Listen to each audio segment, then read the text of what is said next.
Hello, good evening, good day, everybody, and welcome back to the Ask Abhijit show, the latest episode number 226.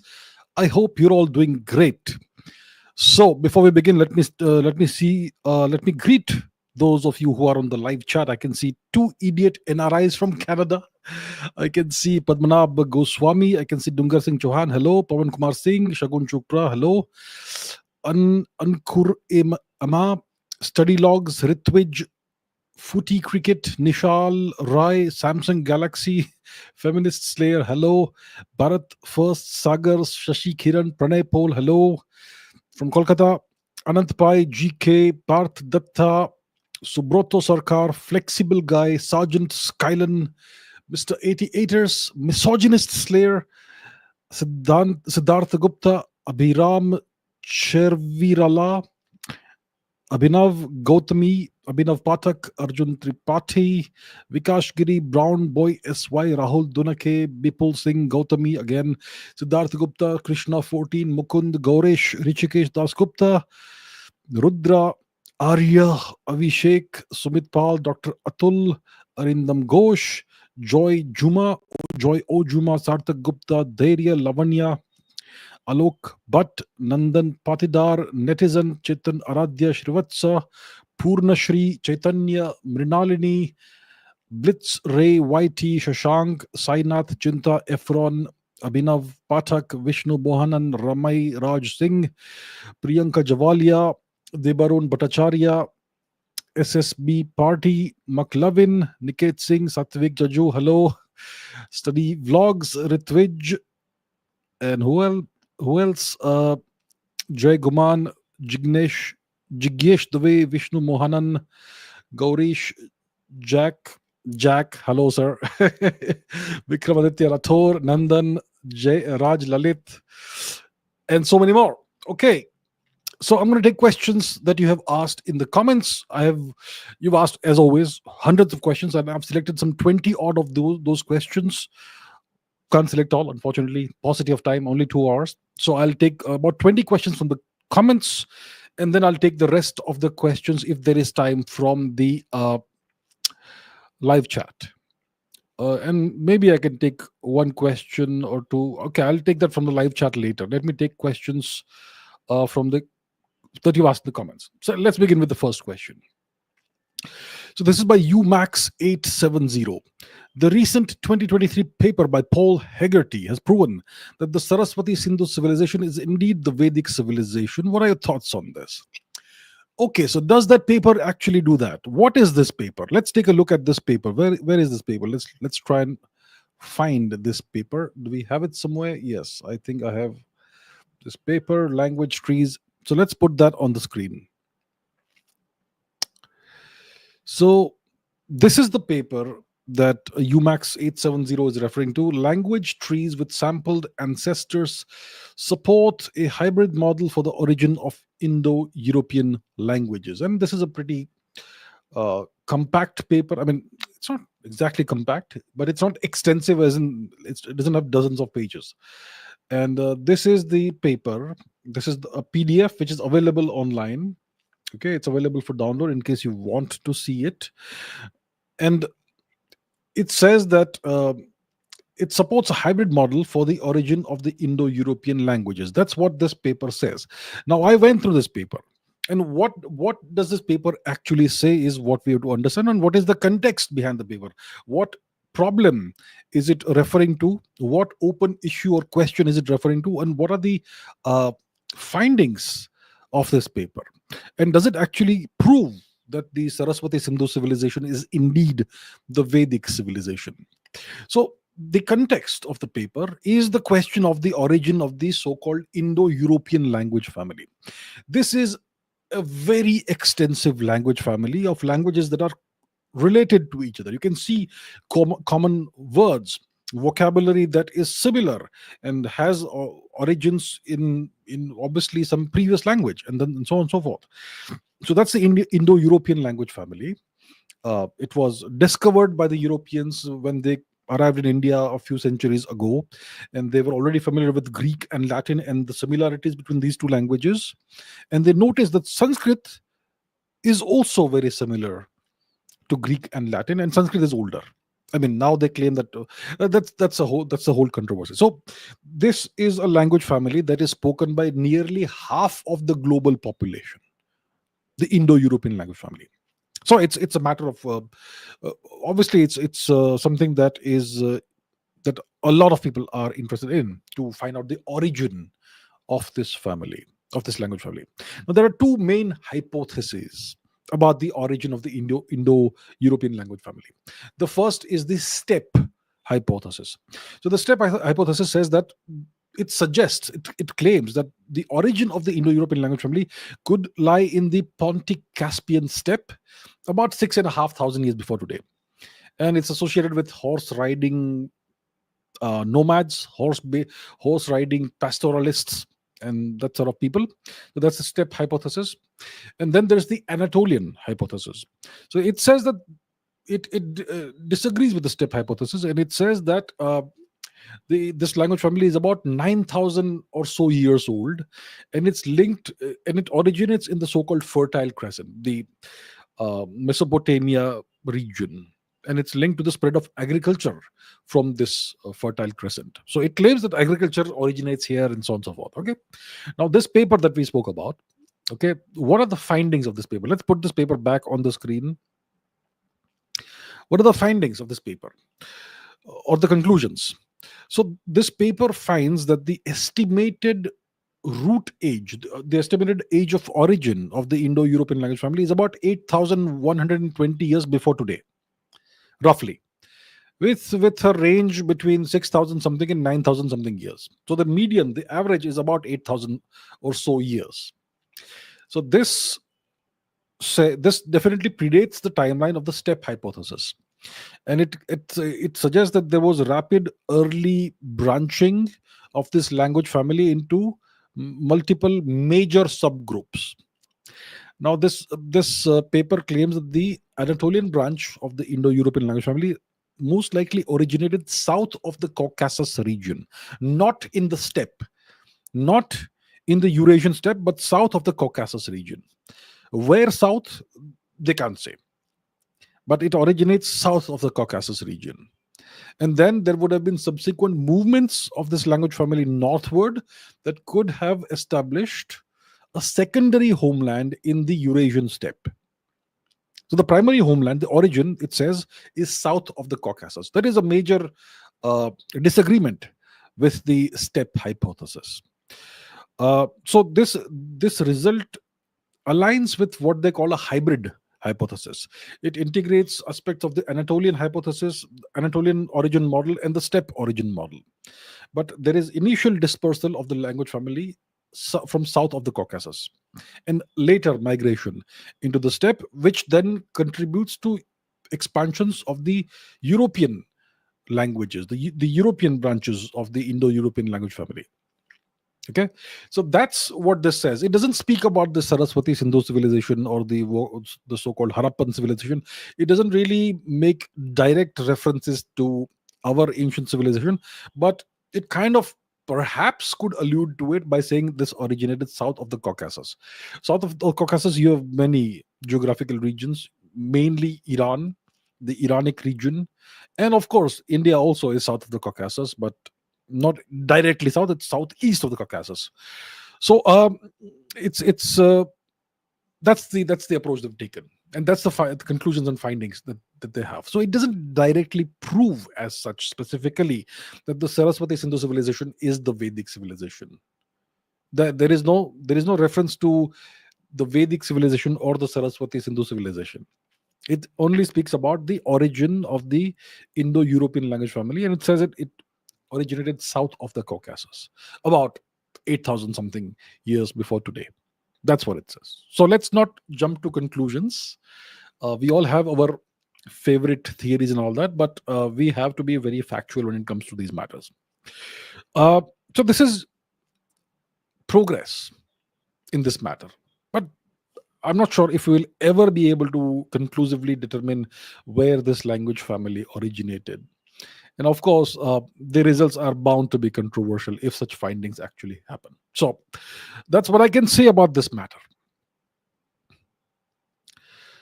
Okay, Can you make a detailed video in which you read a scientific research paper of your choice in detail and handhold and guide us on what things are important, what to look for, and how to understand the research paper? Well, I could do that, but it would take a couple of hours. It would be a live stream of a couple of hours. And I'm not sure how many people are actually interested in this. I mean, I can spend 2 hours of my time doing that. And it would be kind of uh,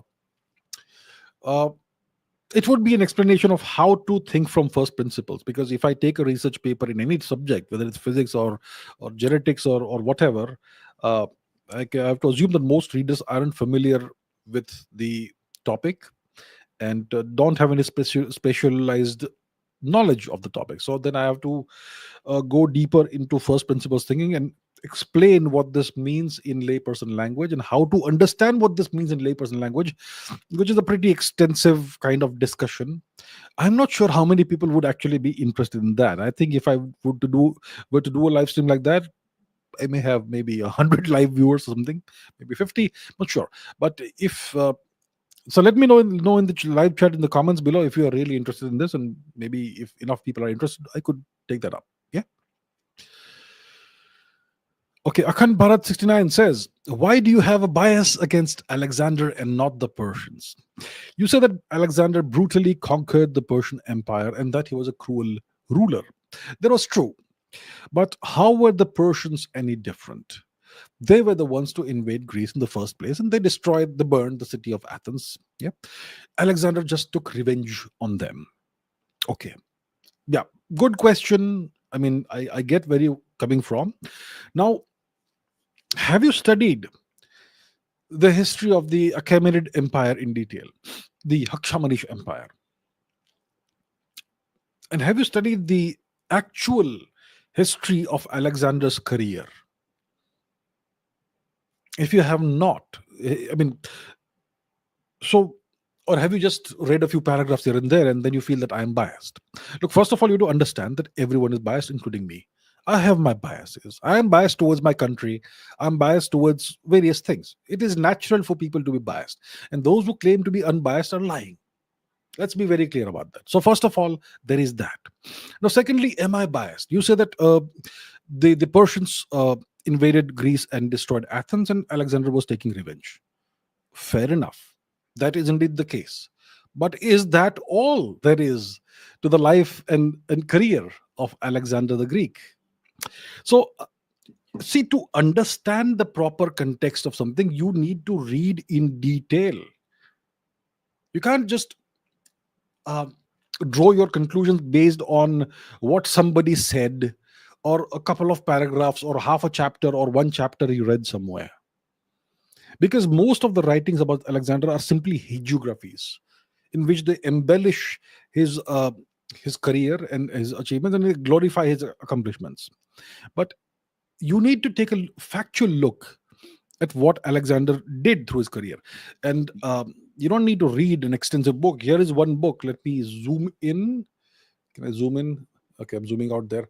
Let me show you this. This is a book. It's called Alexander the Great by Jacob Abbott. And this is a very rapid, very concise outline of his career. Okay. And here, and before I tell you what Jacob Abbott writes about Alexander, let me give you a few highlights of Alexander's career. So, first of all, look, it's not about just taking revenge. When he was establishing himself as the top dog in Greece after the assassination of his father, Philip of Macedon, Alexander had to subjugate all potential rivals in Greece and establish himself as the undisputed overlord of Greece. So what he did was he besieged a city called Thebes in about 330 something BC. Okay, he besieged this city, and because Thebes sought to remain independent, and it kind of rebelled against him. So he besieged the city, and eventually the siege was broken, and his troops were able to enter the city, and they destroyed the city.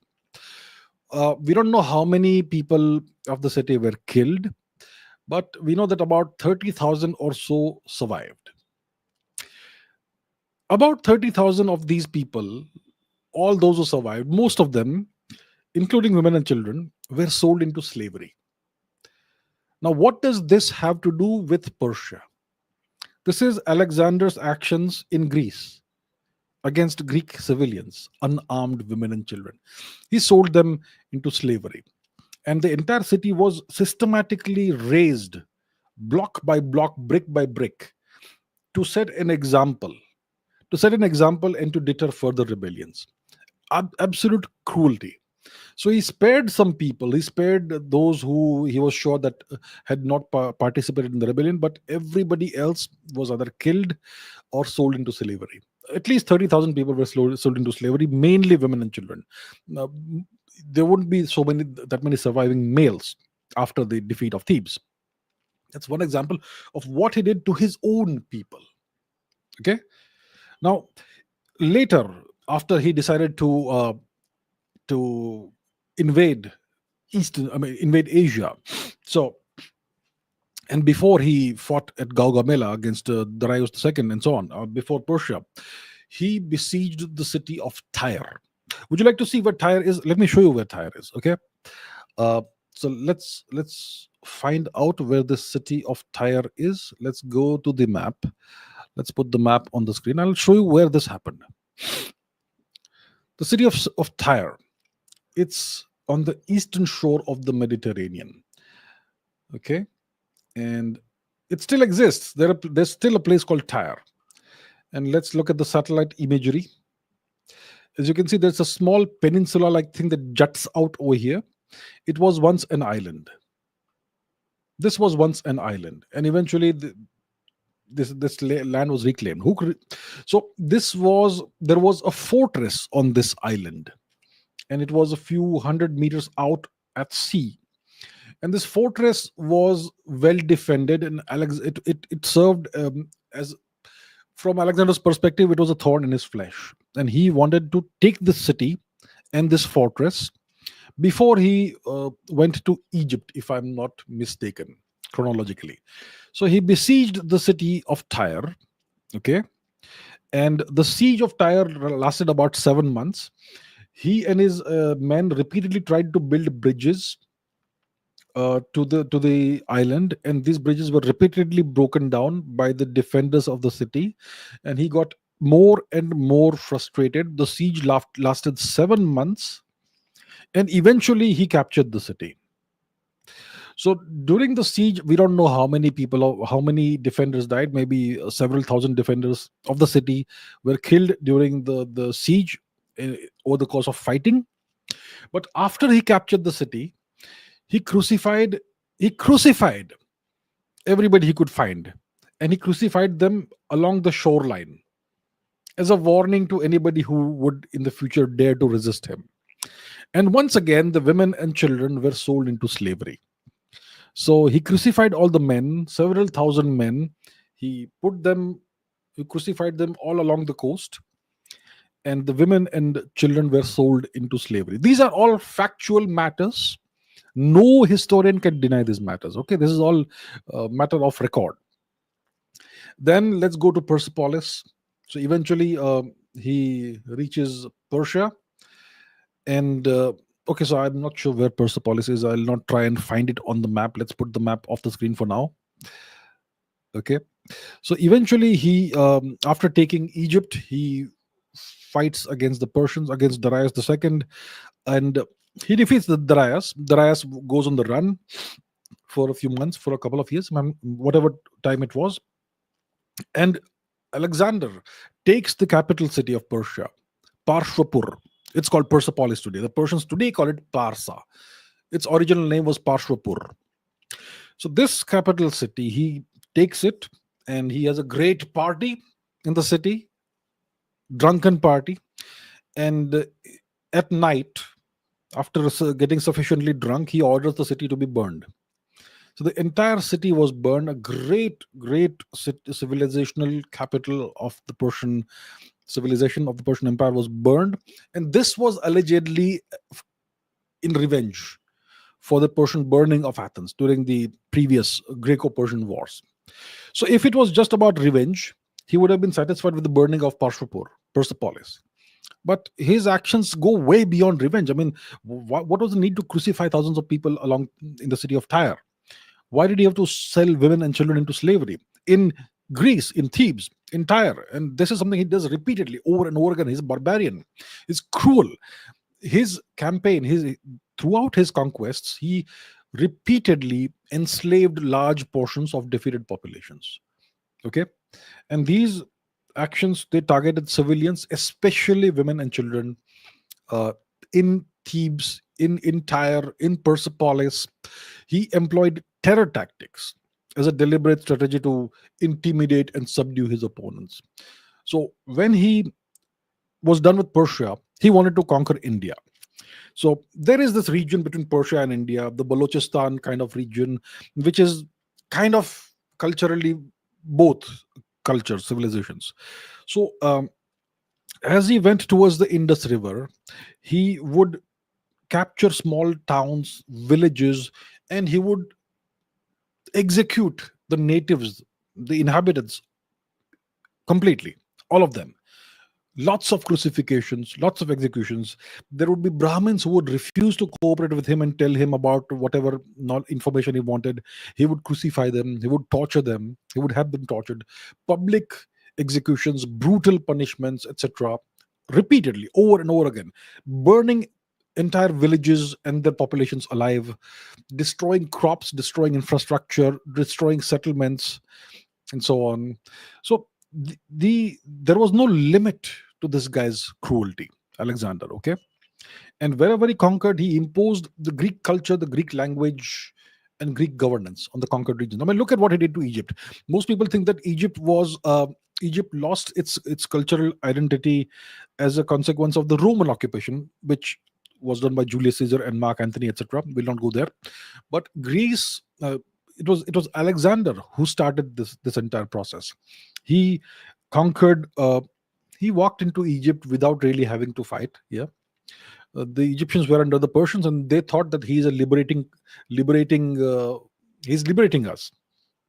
But they ended up being enslaved by him, right? So he appointed a governor of Egypt. His name was Ptolemy, and that was the beginning of the Ptolemaic Empire in Greece. And Greece, in Persia, what am I saying? In Egypt. And Egypt became very rapidly Hellenized after that. Queen Cleopatra was entirely Greek. She wasn't Egyptian. She wasn't African. She was Greek, and so on. So that's the kind of career Alexander had. Terrible treatment of people, enslavement, death, and there was violence against women during his conquest of various cities. Sexual violence against women was commonplace. Women were frequently taken as spoils of war by his soldiers, and enslaved women faced systematic abuse.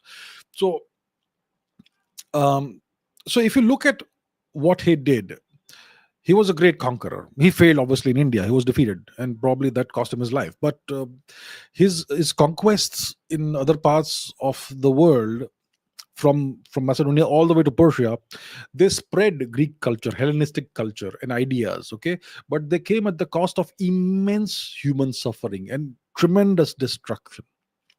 And if you look at it from today's perspective, under current international, so-called international law, like the Geneva Convention, etc., all of this would be classified as war crimes and crimes against humanity.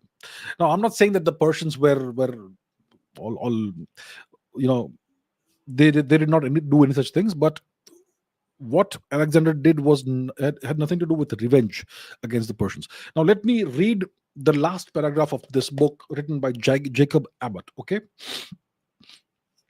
So, the last paragraph.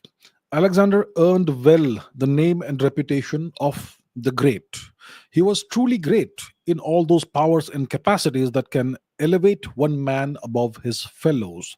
We cannot help applauding the extraordinary energy of his genius, though we condemn the selfish and cruel ends to which his life was devoted.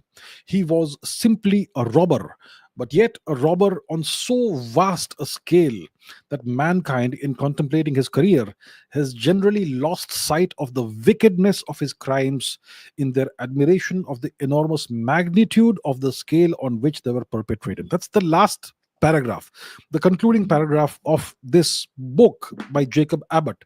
So, is Jacob Abbott also biased against Alexander? You have to read history, you have to study history in the full in the full context. You have to understand the full context of what you're reading. You cannot simply uh, absorb the opinions of others and what they say. The whole world glorifies Alexander because the whole world sees history from a Eurocentric perspective. And they see the Persians as if you watch movies made about Alexander, they will show Persians as a rabble of ill-coordinated men who look definitively inferior to the Greeks and so on. That's the perspective that they subtly put forth, and that's something we are swallowing wholesale. We have to think critically. I have no bias against anybody from this perspective in this matter. Alexander wasn't Indian, neither were the Persians. How do I care? I'm not biased against anybody in this matter. When it comes to issues of the national interest, I'm biased towards India, no question about it. But in this matter, how do I care? So that's the deal. Okay, Alexander was truly wicked according to Jacob Abbott, and if you look at his career factually, you cannot deny it. But probably most of us, we don't do it. We look at what people write, one paragraph here, one paragraph there, summarizing his life and his career, and we think, oh, it's great. And then why is this Abhijit Chavda guy saying bad things about Alexander? He must be biased. Please take some time to study things properly. Okay, Imran Naimi says, was Ahmad Shah Abdali a Pashtun? He never claimed to be Pashtun according to writings, and he primarily used the Persian and Turkic languages in court. His mother was named Nazu Ana, and he called her Nazu Ana. Ana means mother in Turkic languages. He also called his wife Begum, which is also a Turkic word for wife. And his sons also had Turkic names, including his first son Timur, which means iron in the Turkic languages. There are also some writings from Abdali that are written in the Chagatai Turkic language, and his wife was a Chagatai Turk. Given these facts, he's a Turk. So why are historians conceding this fact? Interesting question. Now, I do not claim to be any sort of authority on the history of Afghanistan, of the Gandhara region after the Turkic invasions. Okay, the way I see it, and the way we should all see it, is that Afghanistan was the original Kashmir. What you see happening today in Kashmir, or in the past few decades, is what originally happened in Afghanistan. Gandhar was the first region of the Indian civilization that fell to the Turks after significant resistance. So it's natural for Turkic culture, Turkic languages, and Turkic DNA to enter Afghan society. If we look at Afghanistan today, it's an ethnic cocktail, a mix of various ethnic groups. The primary ethnic group is what we call the Pashtuns, the Pathan or Pashtun people. They are the primary ethnic group, the majority population. But you also have Uzbeks, you also have Hazaras, you also have Turkmens, you also have Tajiks, who are Indo-Iranian people, and so on and so forth. Lots of Turkic population groups exist in Afghanistan today, and that's a consequence of the invasions that happened roughly 1,000 years ago. Now, Ahmad Shah Abdali, also known as Ahmad Shah Durrani, he is recognized, or he is regarded as the founder of the Durrani Empire, and the founder or the father of the modern state of Afghanistan. Now, he was born into the Abdali tribe, which was a Pashtun tribal confederation. Just like today you call a whole bunch of people in India Rajputs, but 1,000 years ago their ancestors would not even have used the word Rajput, right? It's a term that originated much later. Similarly, 1,000 years ago, I don't think any of the Afghans called themselves Pashtuns. That term probably emerged later as an ethnic term in opposition to the ones who were invading and occupying our territory, that sort of thing. So So coming back to Ahmad Abdali, he was born into the Abdali tribe, which is a Pashtun tribal confederation, and he was from the Sadozai clan of the Popalzai lineage of the Abdalis, and the Abdalis are now called the Duranis. So, so many rulers in Afghanistan, in this region, they used Persian as a court language because Persian had prestige and it was widely used. The same thing you saw in India as well. In India, when the Turks ruled over India, the so-called Mughal dynasty, they also used Persian as the court language. Initially, it was the Chagatai language.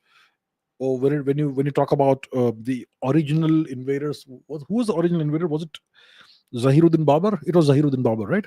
So he spoke Chagatai, but eventually his descendants adopted the Persian language. Similarly, the same happened in Afghanistan. So there was widespread use of the Persian language, especially in the courts. So, uh, so Afghans, the Duranis, etc., Abdalis, they used these foreign languages regardless of their ethnic background.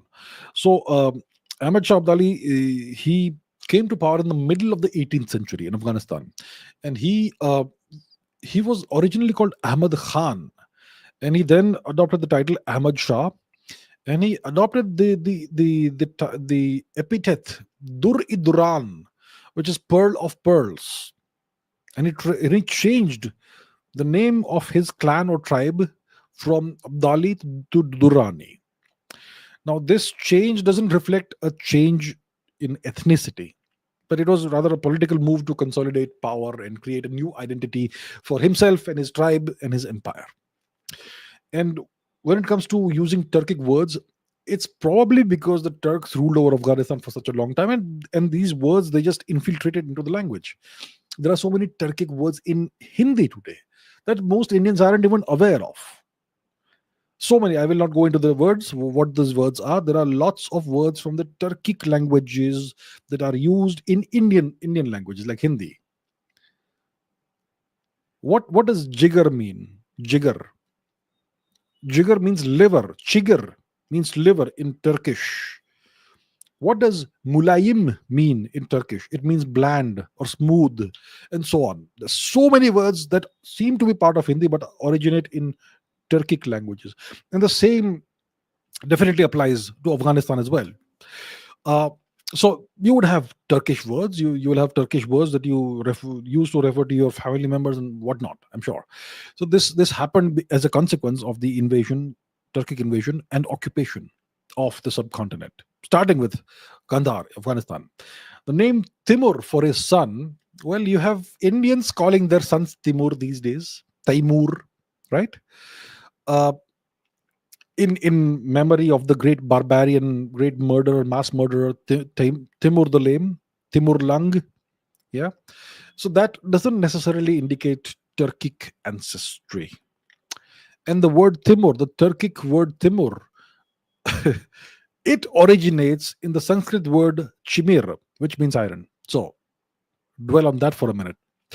So what I'm trying to say is that we have no conclusive evidence that Ahmad Shah Abdali had Turkic ancestry. Maybe he married a Turkic lady. Maybe his wife was Turkic. Maybe his descendants are half Turkic.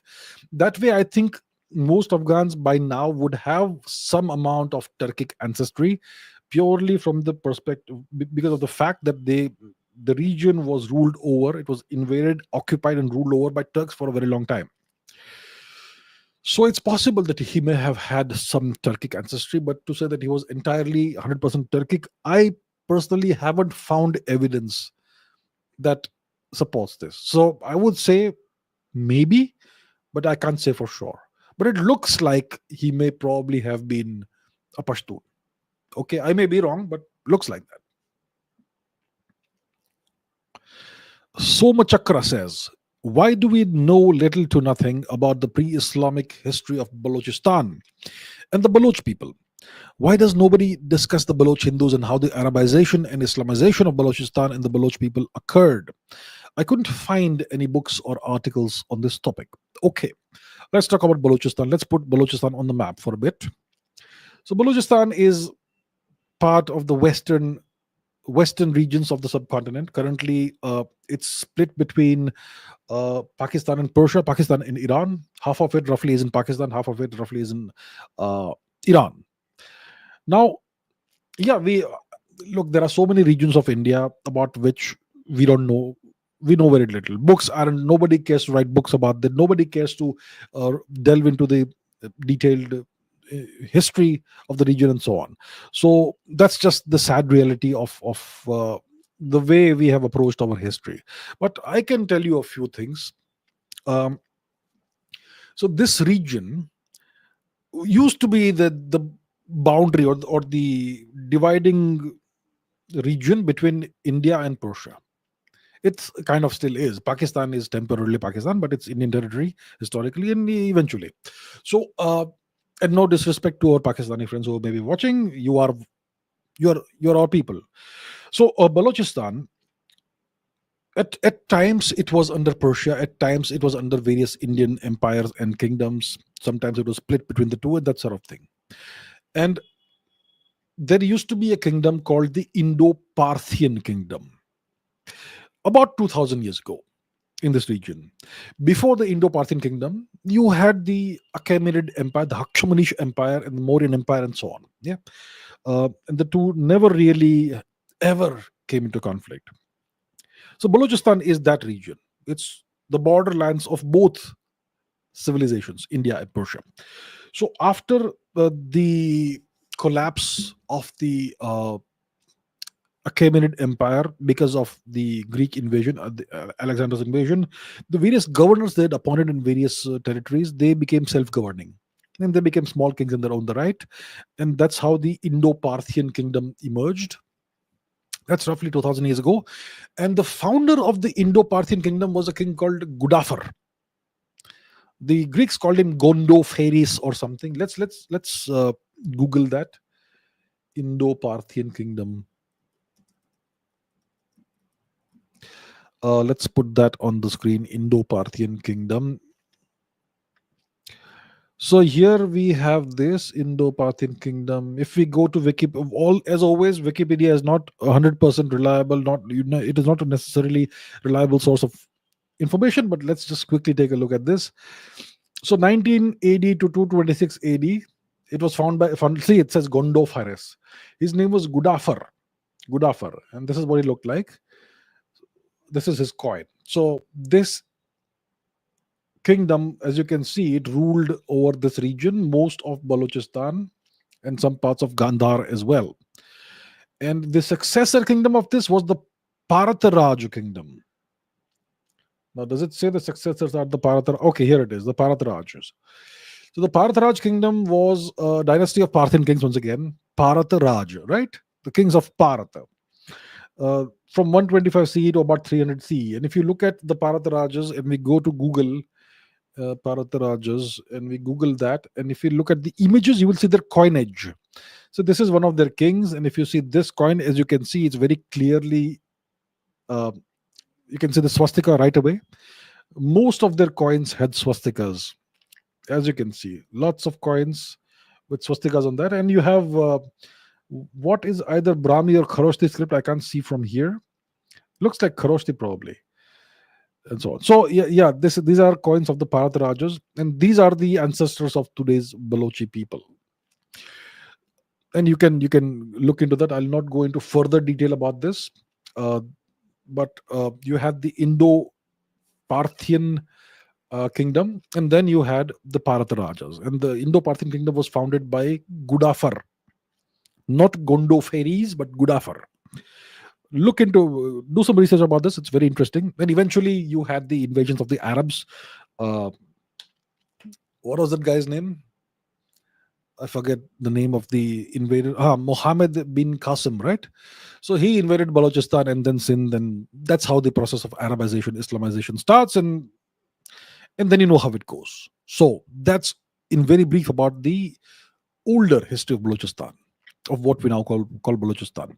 And the people of Balochistan today are, as we know, under tremendous subjugation and oppression by Pakistan, sadly.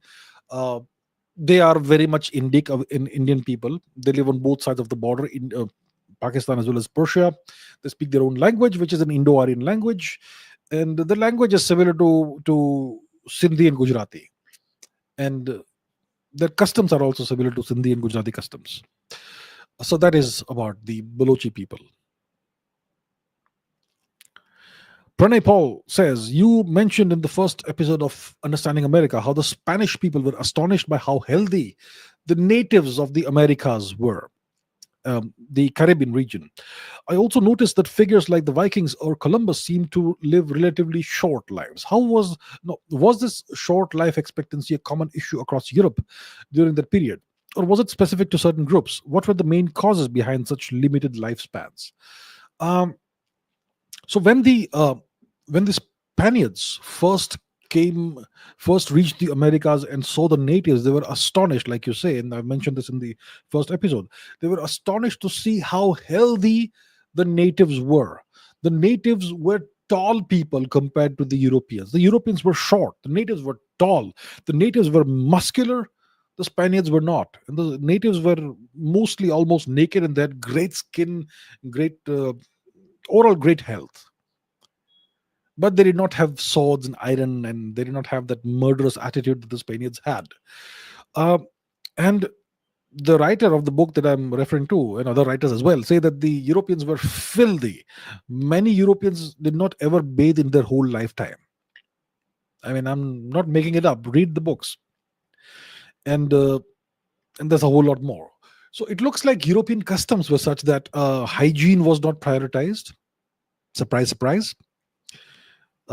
Imagine the smell, I would say. But yeah, the European customs of the time were such that hygiene was not prioritized. Bathing was unheard of, and that obviously will cause health issues and a shorter lifespan. Um, some of it would be because of the cold climate in northern Europe. So one could understand if the Vikings did not bathe frequently, because the temperatures are usually frigid in Scandinavia. So yeah, that would act as a so the temperature would act as a deterrent against bathing frequently.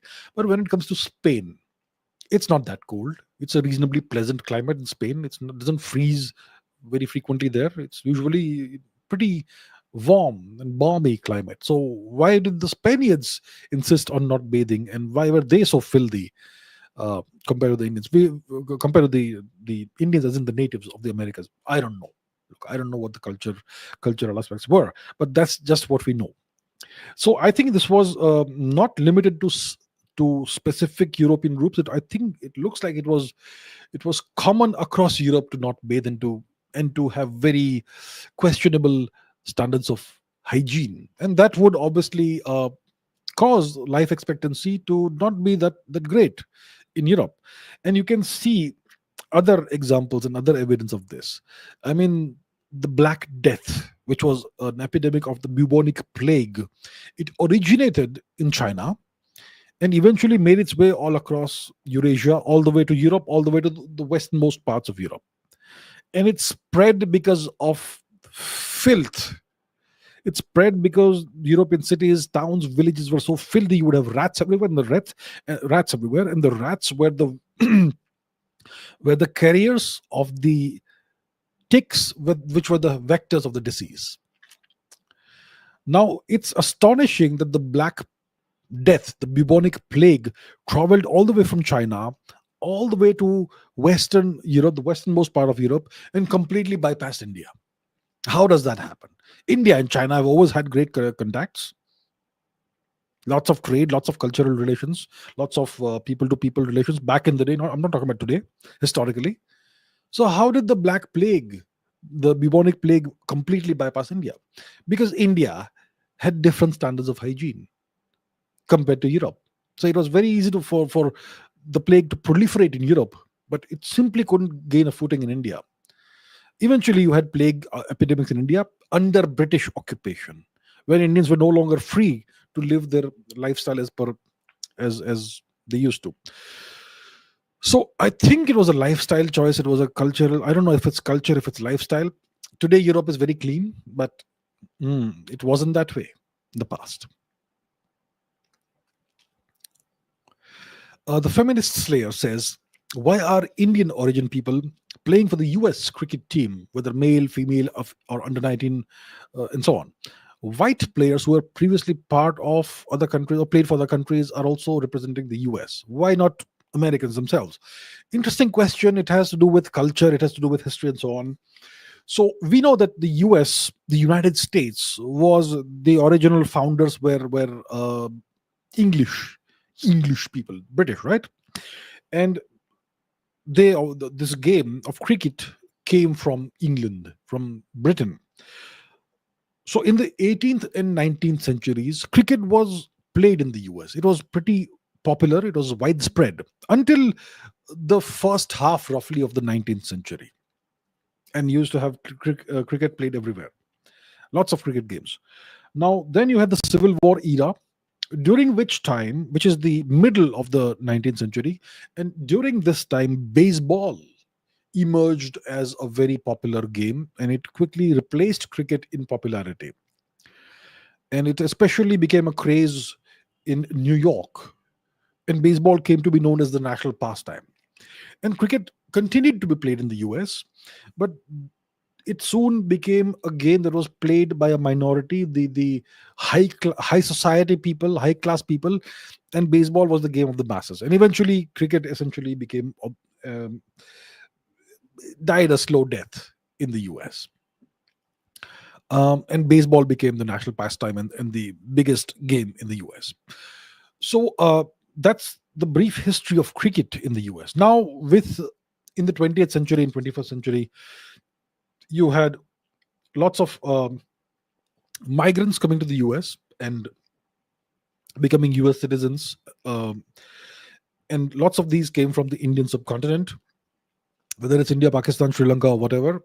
And they continued playing cricket. I mean, Indians love cricket, so migrants who went there and settled down and became citizens, they continued playing cricket, and that gave rise to lots of cricket clubs and all that. So it's mostly people from the subcontinent, because we are a gigantic population group over here in the subcontinent, not in the US.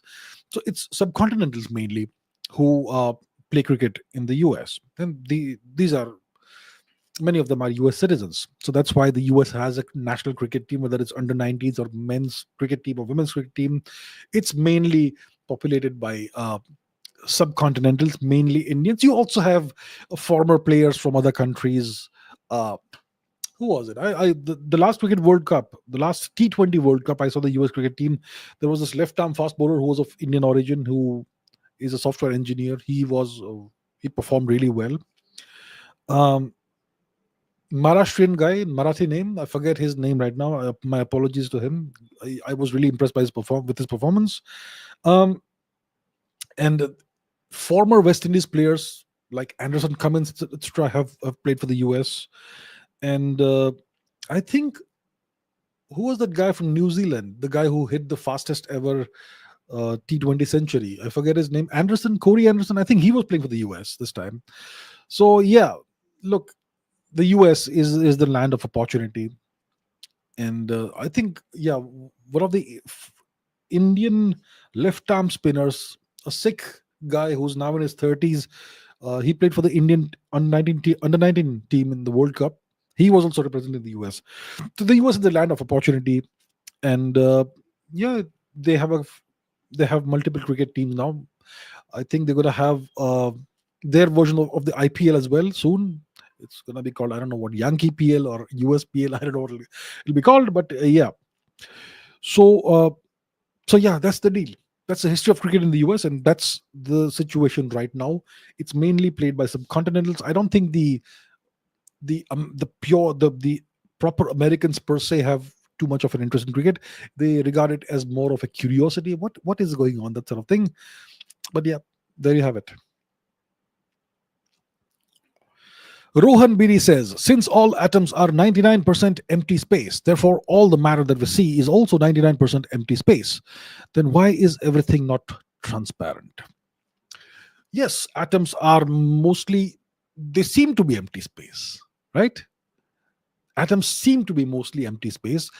The solar system is mostly empty space, way more than 99%.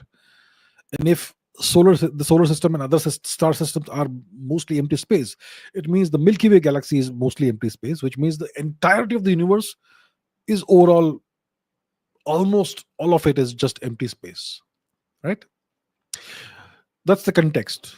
But coming back to the question about atoms, yeah, it's a very interesting question, very fascinating question that kind of helps us drill down into the fundamentals of physics and quantum physics.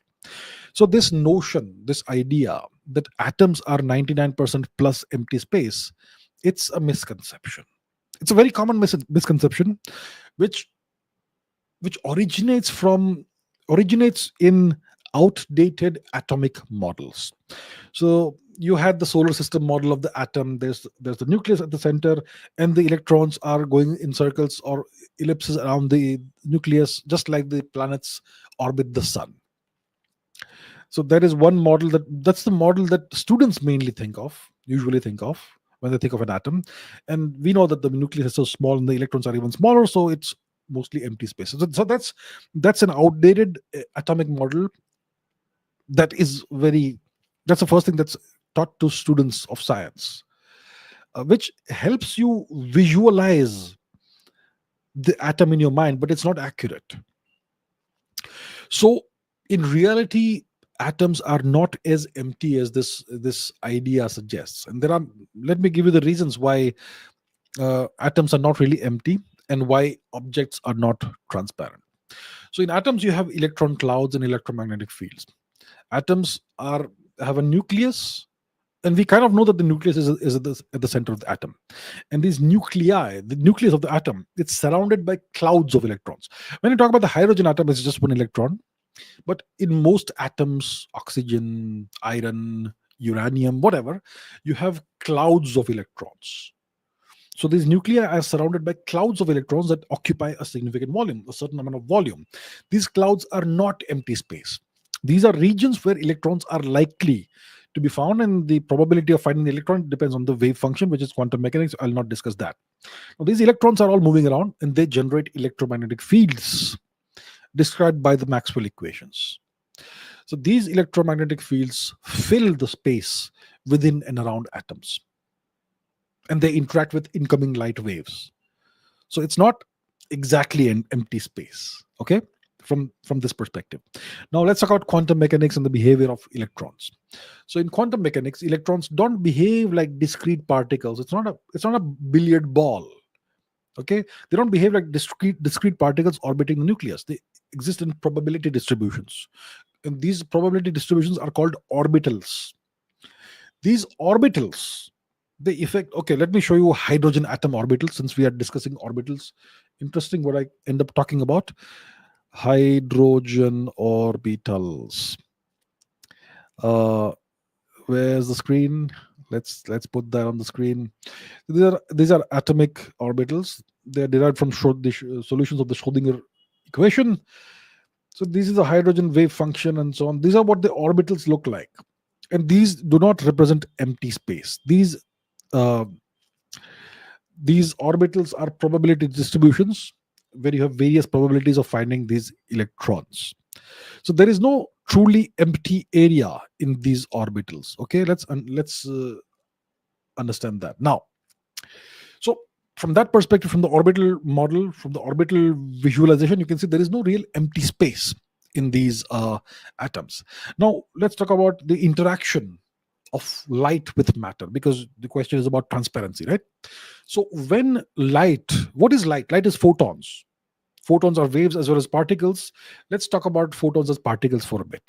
So when light, which is made of photons, it encounters matter, it interacts with the electrons in the atoms in various ways. One of the ways is absorption. So electrons can absorb photons depending on the energy, or depending on the frequency or wavelength of the photon. And if an electron absorbs a photon, it transitions to a higher energy state. It's called a quantum jump, colloquially. That's one thing that can happen, in which case the light quantum is absorbed by the atom and it doesn't reflect it, right? Another way light can interact with matter is by scattering. So it can be scattered by electrons, which changes the direction of the light, of the photon. And then there is re-emission. So absorbed energy, absorbed photons can be re-emitted as light, which can happen at different wavelengths. So these interactions, they prevent light from simply passing through most materials unimpeded. Then you have density of matter and material properties. The transparency of a material depends on its density and the properties, the structure, the atomic and molecular structure of the material. So solids typically have tightly packed atoms, which increases the likelihood of light matter interactions, which increases the likelihood of absorption or scattering or something.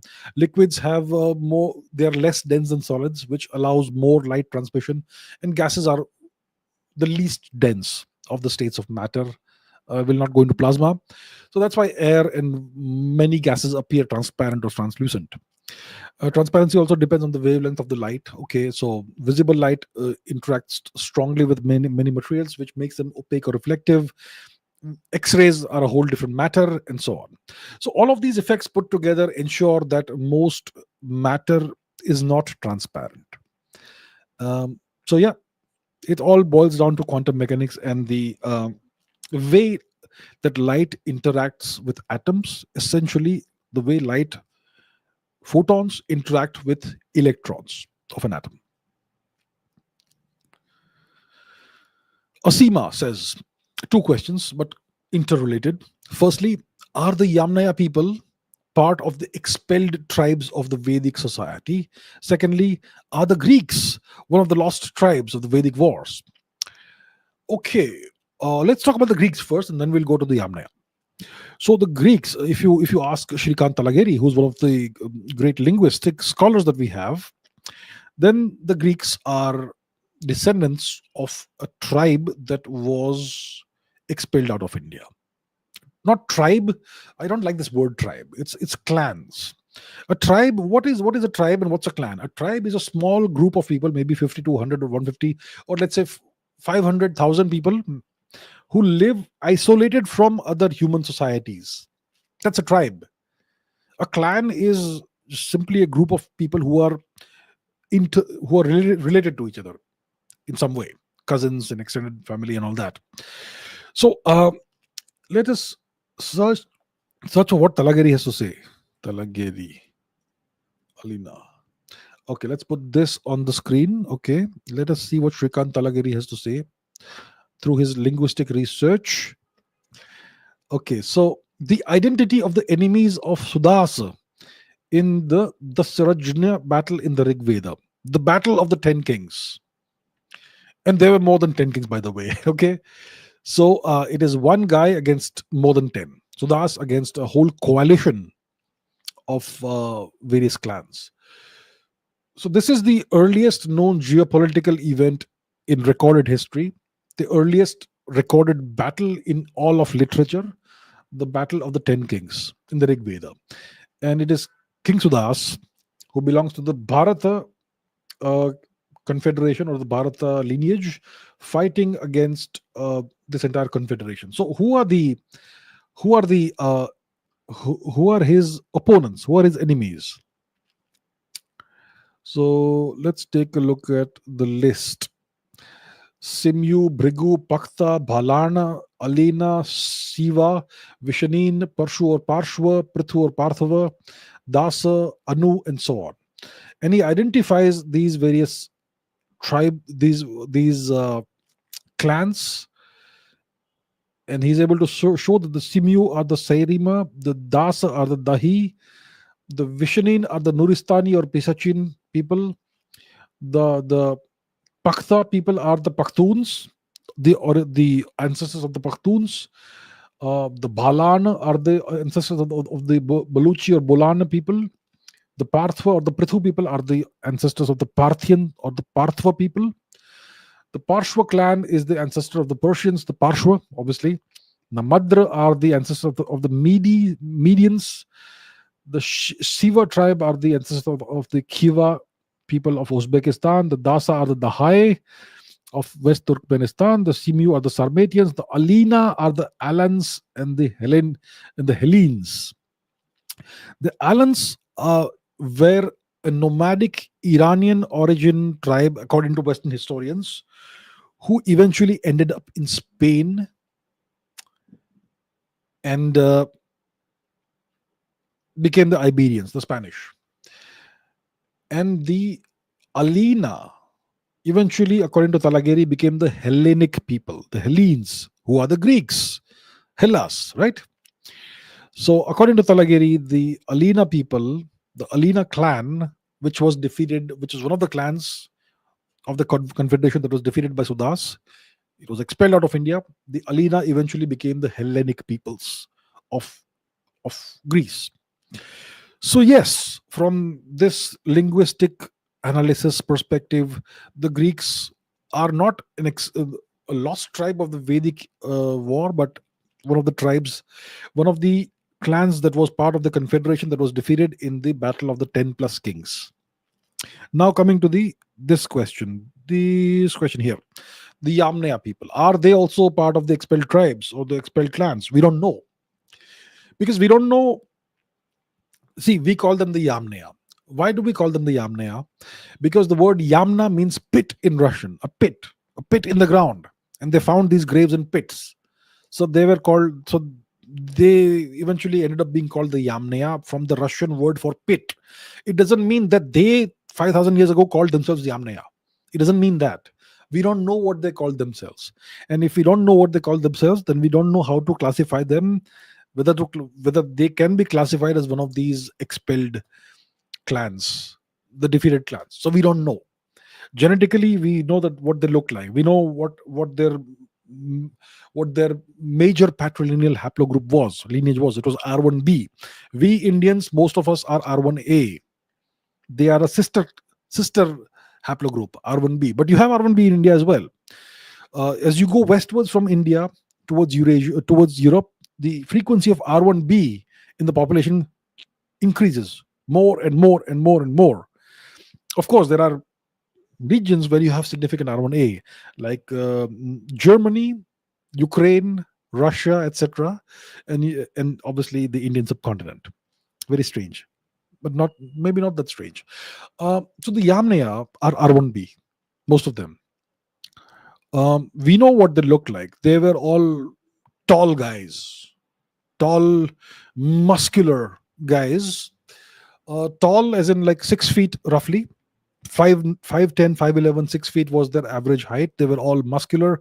They had a high protein diet, mostly milk. And we know that they had dark hair and brown eyes. And we know that they had light brown skin, not white. They were darker than the average European today, but they were not dark brown. They were light brown. So that's what we know the Yamnaya looked like. But we don't know whether we can classify them as we can identify them as one of the expelled clans that was defeated in the Battle of the 10 Kings. So that right now, information or data we don't have. Gaurav says, what do you think of the recent development from ISRO, that is docking 2 satellites in space? Why is India trying to have its own ISS, you mean space station, by 2035? Okay. So has it already happened? I know that the launch happened of 2 satellites that will dock in space. Has it already happened? I'm not sure. I'm not aware of that. But I'm glad ISRO is doing this. It's an important technological feat to achieve, and it's important that we know how to do this, and we can do this on demand whenever required. What does it mean? It means you have 2 satellites floating in space, in orbit, not floating in space, but orbiting the Earth in a certain orbit. And you take the satellites, you have them approach each other, and they come into contact and dock with each other, which means they achieve full locking connection. They become one, and then you can have a passage between the 2 satellites or whatever, right? So that's something that you usually do with space capsules which contain humans. So if you have, let's say, a Soyuz capsule or a Dragon capsule of SpaceX, it wants to, and you put humans in that, and you launch them into space, and you're sending them to the International Space Station. This capsule will have to eventually locate the space station, align perfectly with the docking port of the space station, and slowly, gently make a very non-destructive and soft docking and proper docking with the space station. And once it is docked properly and it is the docking, the it is locked in place, then you can open the hatch and you can have the astronauts enter or exit the space station or the capsule. It's very important we are able to do this, and this is something the Americans and the Russians perfected in the 1950s and 60s, and we are now trying to do that. So I hope it's successful. Hopefully, it's already succeeded. Let me see. Let me Google it and see if it's succeeded. Right? Let's find out. ISRO docking. Let's see. ISRO docking. Has it happened or is it about to happen? Okay, ISRO's space docking experiment scheduled for January 7. Today is January 4. Okay, 3 more 8 days to go. The Spade X experiment. Okay, I hope it succeeds. Because eventually, if you want to send people to space and you want to have your own space station, then the vehicle that takes the people to space, it's going to be a capsule attached to a rocket. The rocket will eventually detach from the capsule, and the capsule needs to know how to make its way to the space station and dock.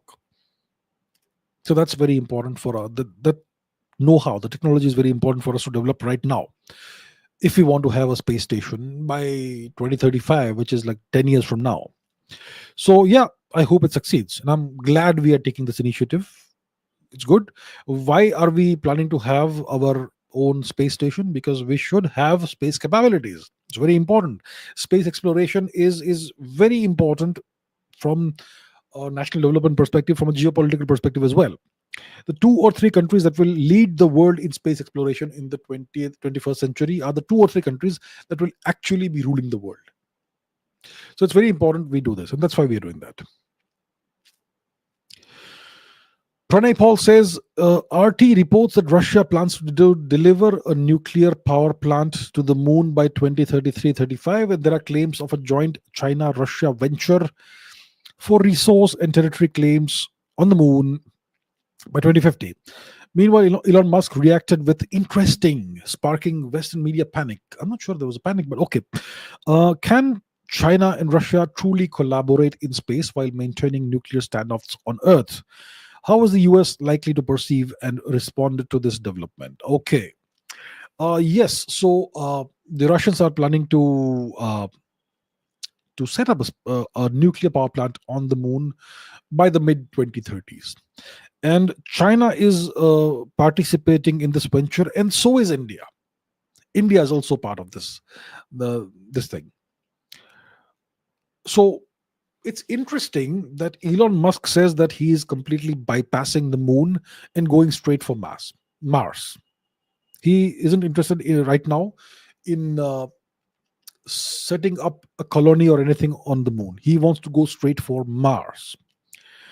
And on the other hand, nations like India, Russia, China, and the US are planning to have missions to the moon.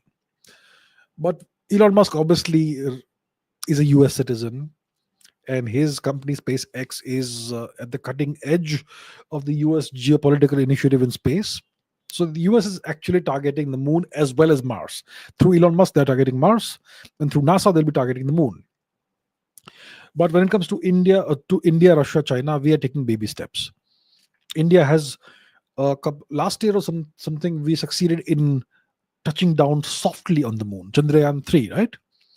The Chinese have perfected that technology over the past decade and a half.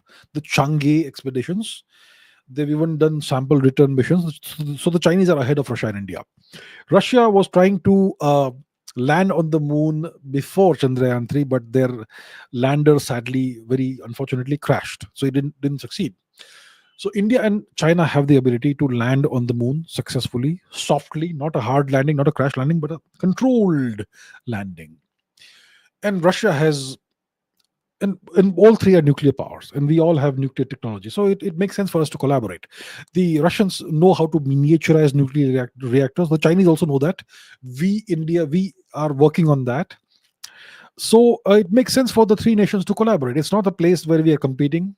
We don't have any overlapping interests on the moon. It's a completely open territory. So why not collaborate on this matter instead of competing, right? So India, China, Russia, it's a kind of joint venture that we will be working on, hopefully.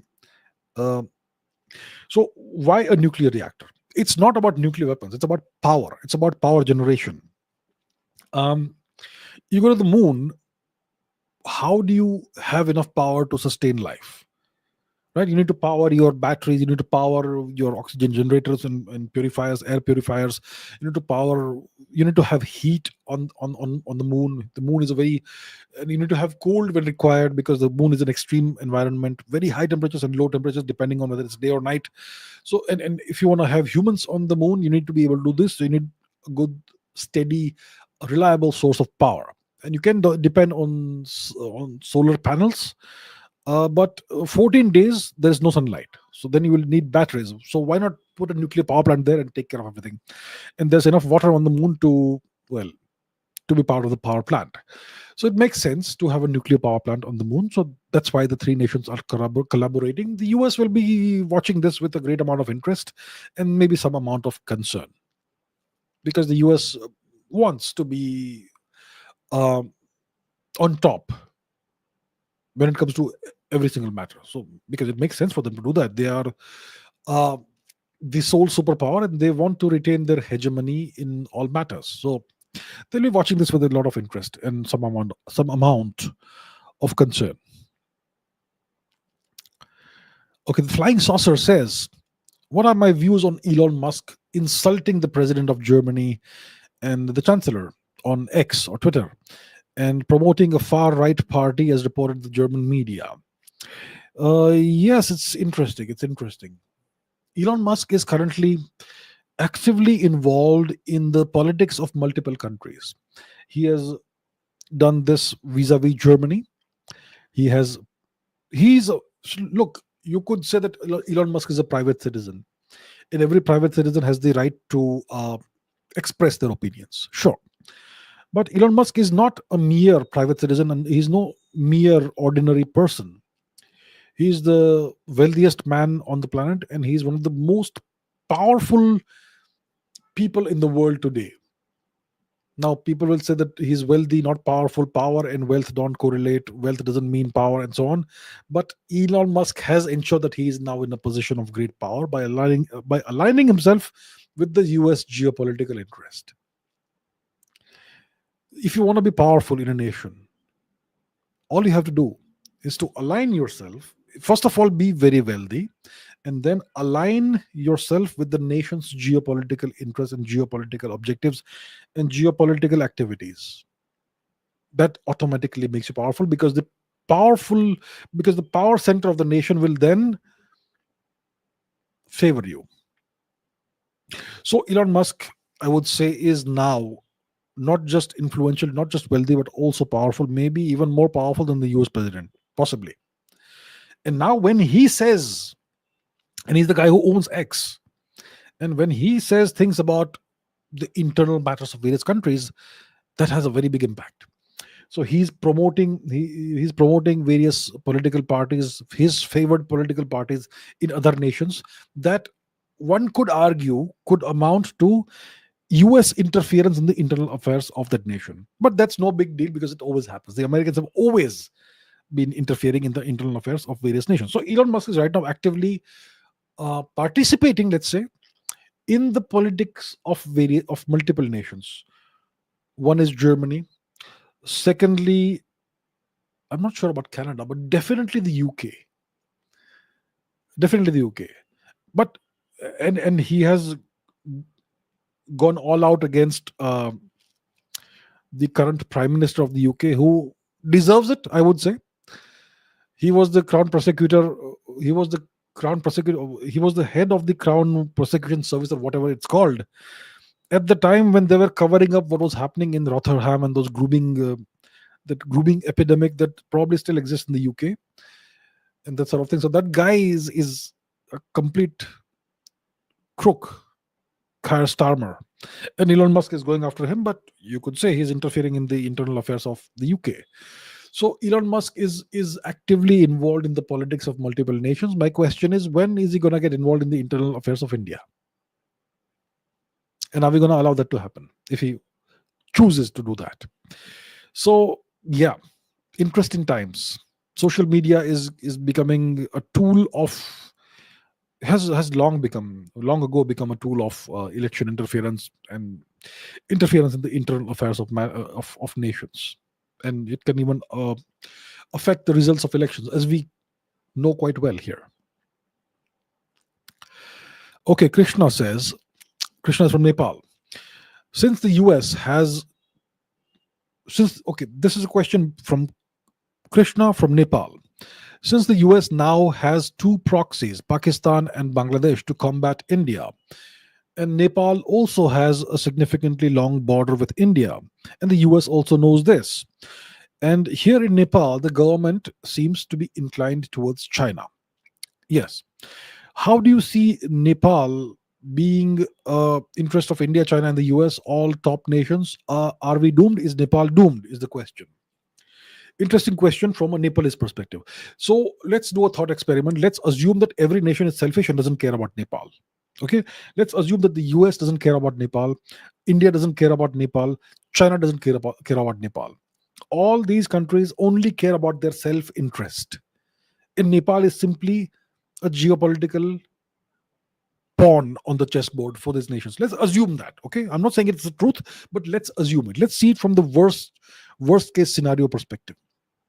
So what happens? So right now the situation is that yes, the US is it now has two vassals, two proxies in the subcontinent, East and West Pakistan, Pakistan and Bangladesh. Pakistan is West Pakistan, Bangladesh is East Pakistan, and they are conducting the whole civil war, proxy war in Burma, and they're trying to create an artificial Christian nation out of Indian territory and Burmese territory and Bangladesh territory. They want an island which belongs to Bangladesh to create an Air Force base or whatever, and so on and so forth. They are doing all this. The US also has its fingers in Nepal. There is this power project that they are involved in, and there is Christian conversion activities that the Americans are doing directly or indirectly in Nepal. Lots of Nepalese are getting converted to Christianity, right?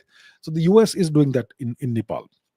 Politically, the Nepalese politicians seem to be aligning with China. It's a fact, yes. There is a very strong anti-India sentiment in Nepalese politics. If you want to win elections, win votes, and be popular, you have to say that there is a big enemy, and that's India, and then try to get favors from China. And that's a game they've been playing for a very long time, since the downfall of the Nepalese monarchy. Very sad downfall of the Nepalese monarchy. So the king no longer has any power. The king, who was the father figure and who actually cared about his subjects, no longer is in power, and now you are at the mercy of politicians in Nepal, right? And you are no longer a Hindu Rashtra. Now you are a secular whatever republic of sorts, whatever. And the politicians are inclined towards China. Now, what does China seek? Right now, there seems to be a rapprochement of kinds between China and India. So if that happens, if that solidifies, then Nepal will become less of a playground for geopolitical intrigue between the two nations. But let's say the Chinese and India are still confrontational, still adversaries, then the Chinese will seek to turn Nepal into a Chinese vassal state. Now, not an occupied territory, but a vassal state. They will want Nepal as a buffer zone between India and Tibet. So they will Nepal to be very strongly pro-China. They will want to control all the politicians in Nepal, but they will want Nepal to remain nominally independent. Okay, and the Chinese, they typically don't care what you do culturally. They will not try to destroy your culture. The Chinese won't do that. When it comes to Tibet, they have imposed Chinese culture, language, all that, because Tibet is an occupied territory. It's part of the Chinese nation today. Nepal is not. So they will not interfere with your culture. They don't care what you do culturally as long as you're politically aligned with them. The US will not be satisfied with simply you being politically aligned with the US. They will want to destroy your culture entirely and Christianize you, because that's how you completely control a people. So that's the difference between the US and China. When it comes to India, India has a history of benign neglect towards Nepal. When King Tribhuvan said that I want to join India and make Nepal part of India, Nehru said no, no, no, not interested. Right? So and culturally and demographically, we are the same people. We know that. Uh, but India has always either had a policy of benign neglect towards Nepal, and sometimes India has been harsh towards Nepal. I can remember at least two instances of India blockading Nepal, and that, I would say, forced Nepal to turn to China. So you cannot say that India is not at fault, is entirely blameless, and the Nepalis are to blame for wanting to align with China. The Chinese have never blockaded Nepal. India has done that at least twice, including once in the not too far away past. Uh, so that's the situation. When it comes to people connections, India and Nepal were the same people. The Nepalese people and the Indian people can travel without visas to each other's countries, and we have an open border. And Nepalese people are more than welcome in India. You can live your whole life here. You have the right to serve in the Indian armed forces, which nobody else gets, which says that we trust you and we see you as our own people. So that's a civilizational connection. So I would not say Nepal is doomed. If Nepal is aligned with India, Nepal won't be doomed. If Nepal is aligned with China, which is a different culture, not completely different, but the Chinese Communist Party culture is different. But if Nepal is aligned with China, it is not doomed, but you'll become a puppet to a significant extent of China. And you'll be able to toe the line and all that. And if you're aligned with the US, you will end up losing your identity. So these are the choices you have to make. I am perfectly happy Nepal remaining independent and being on the best of terms with India. And I think that would be the best for the Nepalese people. And of course, the people of Nepal, the country of Nepal, should have the right and the option to have any relations it wants with any nation it wants. What's wrong with that? As a sovereign nation, you have the right to do that. Be friendly with China, be friendly with India, be friendly with the US, be friendly with everybody if you wish. From my perspective, I would say don't align yourselves with nations that are India's adversaries. But at the end of the day, it's your choice. Rohan says, as you have mentioned many times, when one superpower sees the rise of another, the former will do everything it can to hinder the progress of the latter. Yeah, Thucydides' trap. It will seek to destroy the latter. Now, hypothetically, if Russia had won the Cold War and become the sole superpower, would Russia have would Russia have hindered India's rise the way the US does in reality? Or would the good relations between India and Russia be an anomaly to the laws of geopolitics, and they would even aid us in our progress? Very interesting question. A hypothetical, speculative question, but very interesting nonetheless. So we know that the US is the sole superpower, and they see India as a nation that could become a challenger in 20, 30 years. Maybe a small time challenger, medium challenger, not a complete challenger, but yes, and they don't want that to happen. They don't want any potential challengers, to even emerge on the horizon, and that's why the relationship between India and the US is very fraught right now. The US is going not exactly all out, but it's doing a lot to hamper India's growth.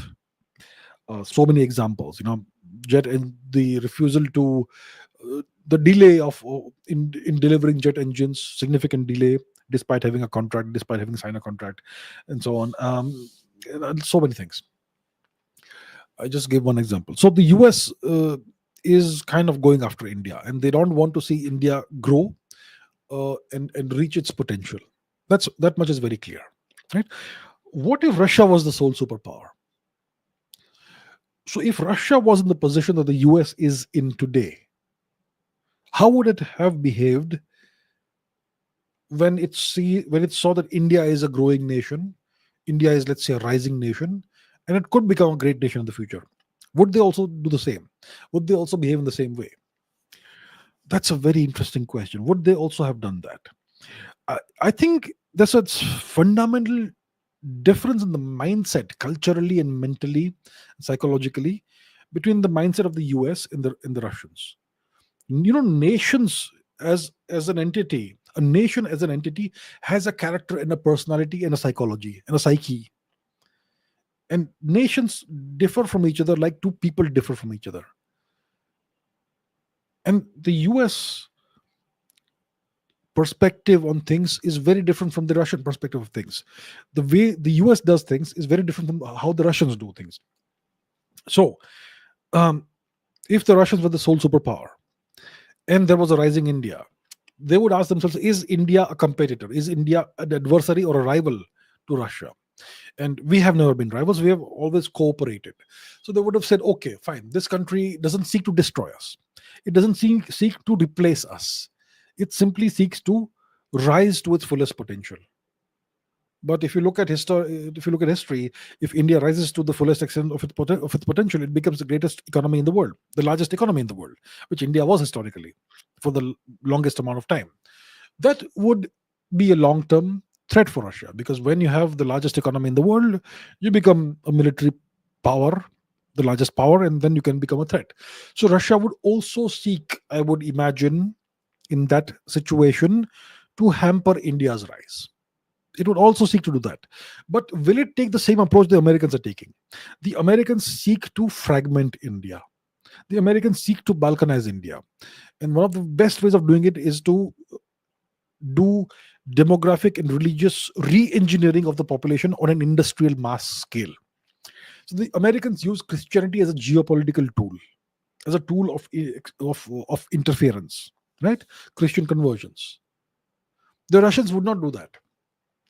The Russians would simply try to maybe influence elections and get their favorite political party in power, a political party that is not ambitious, and a leader who is not ambitious, and who will take India on a middle path rather than a great path.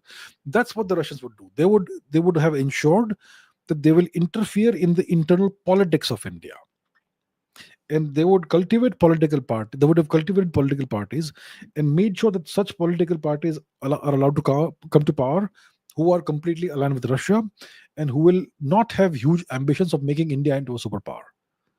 So India will remain a middle kind of power, and a middle power that is completely aligned with Russia. In which case, it's a great tool. It's a great ally to have. So that's the approach the Russians would have taken. They would not have tried to Christianize India and destroy India's demographics. That's not the approach the Americans take. The Americans seek to balkanize India and to re-engineer the religious demographics of India, and to create artificial nations out of Indian territory and so on. The Russians would not have done that. Very different approaches. And it boils down to a nation's character, its personality, its psyche, its culture. Very different cultures. So that's what I think would have happened.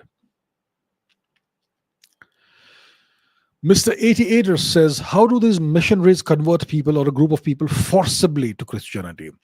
I mean, you once said that these converted people become anti-nationals and become loyal. They develop extraterritorial loyalties, which means loyalty to the foreign powers.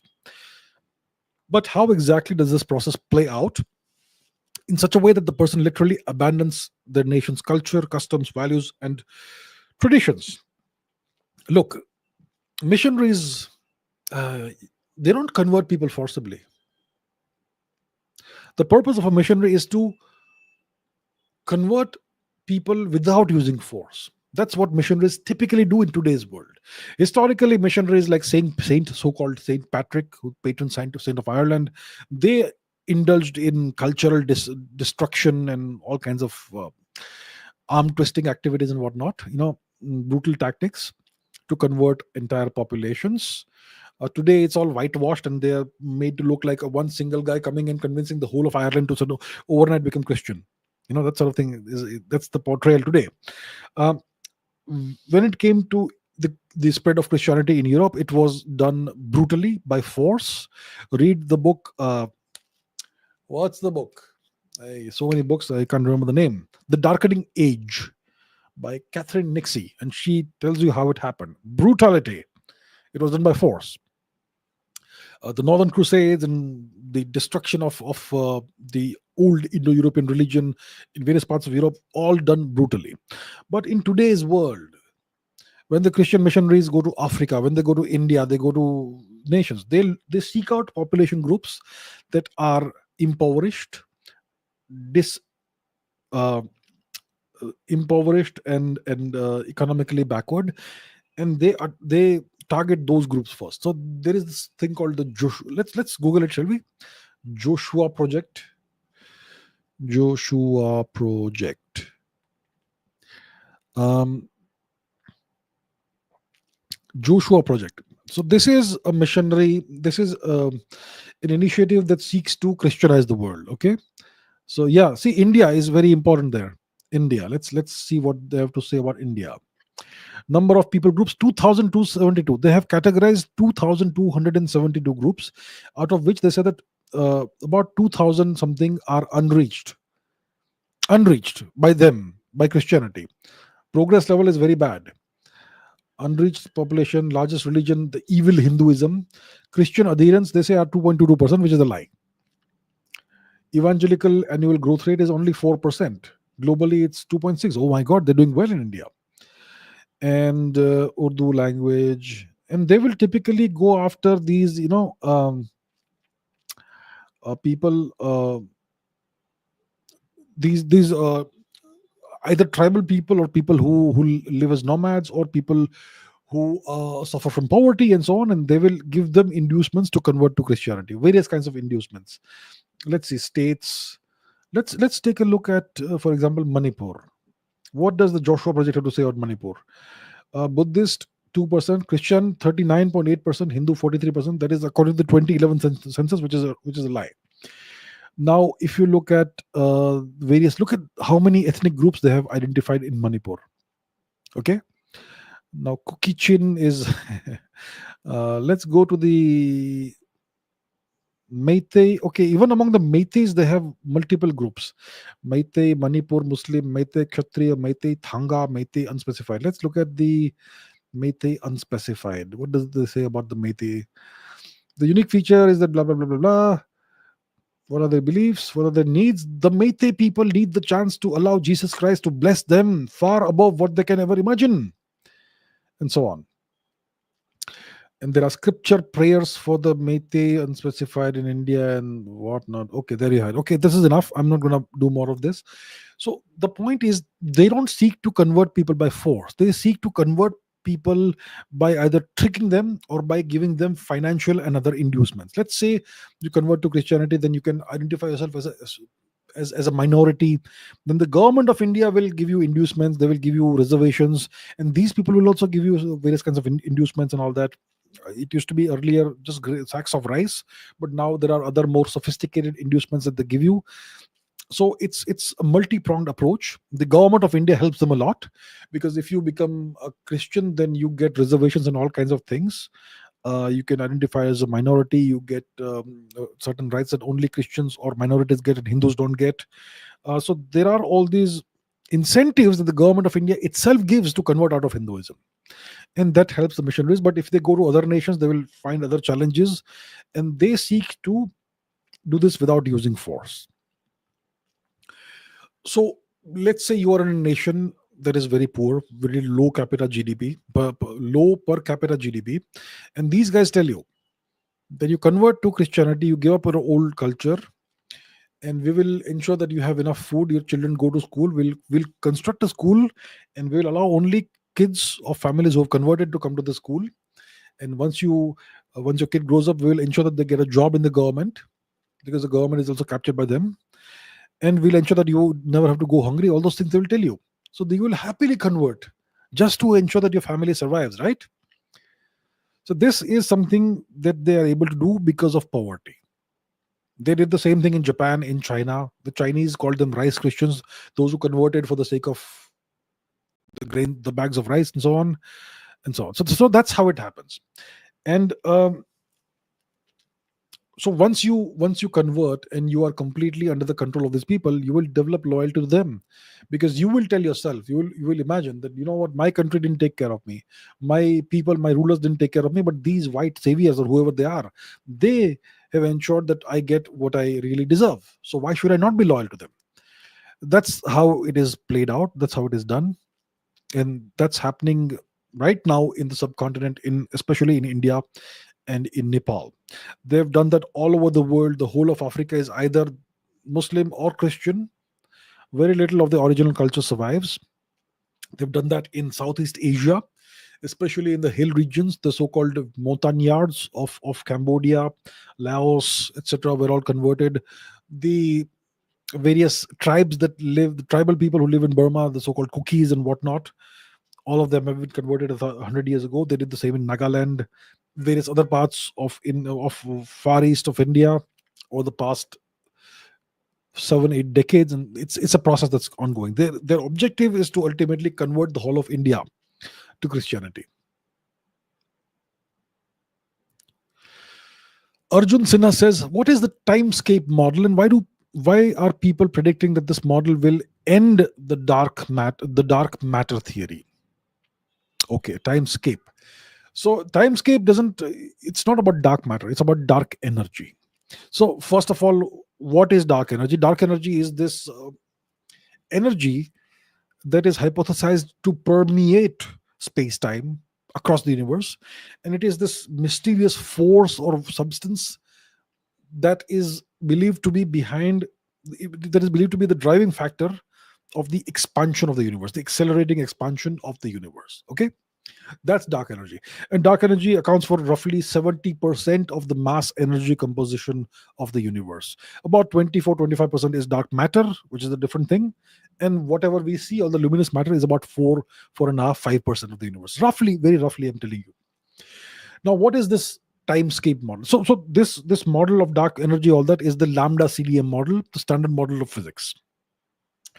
Now, the timescape model is a new theory. It's a groundbreaking cosmological theory, and it challenges the existence of dark energy, and it offers an alternative explanation for the observed expansion of the universe, which is accelerating expansion of the universe. Now, this theory was developed by researchers in New Zealand at the University of Canterbury, I believe, and it's a whole different interpretation of cosmic structure and evolution. So the standard model of physics, the standard lambda cold dark matter lambda CDM model, says that the lambda CDM model assumes a smooth and uniformly expanding universe.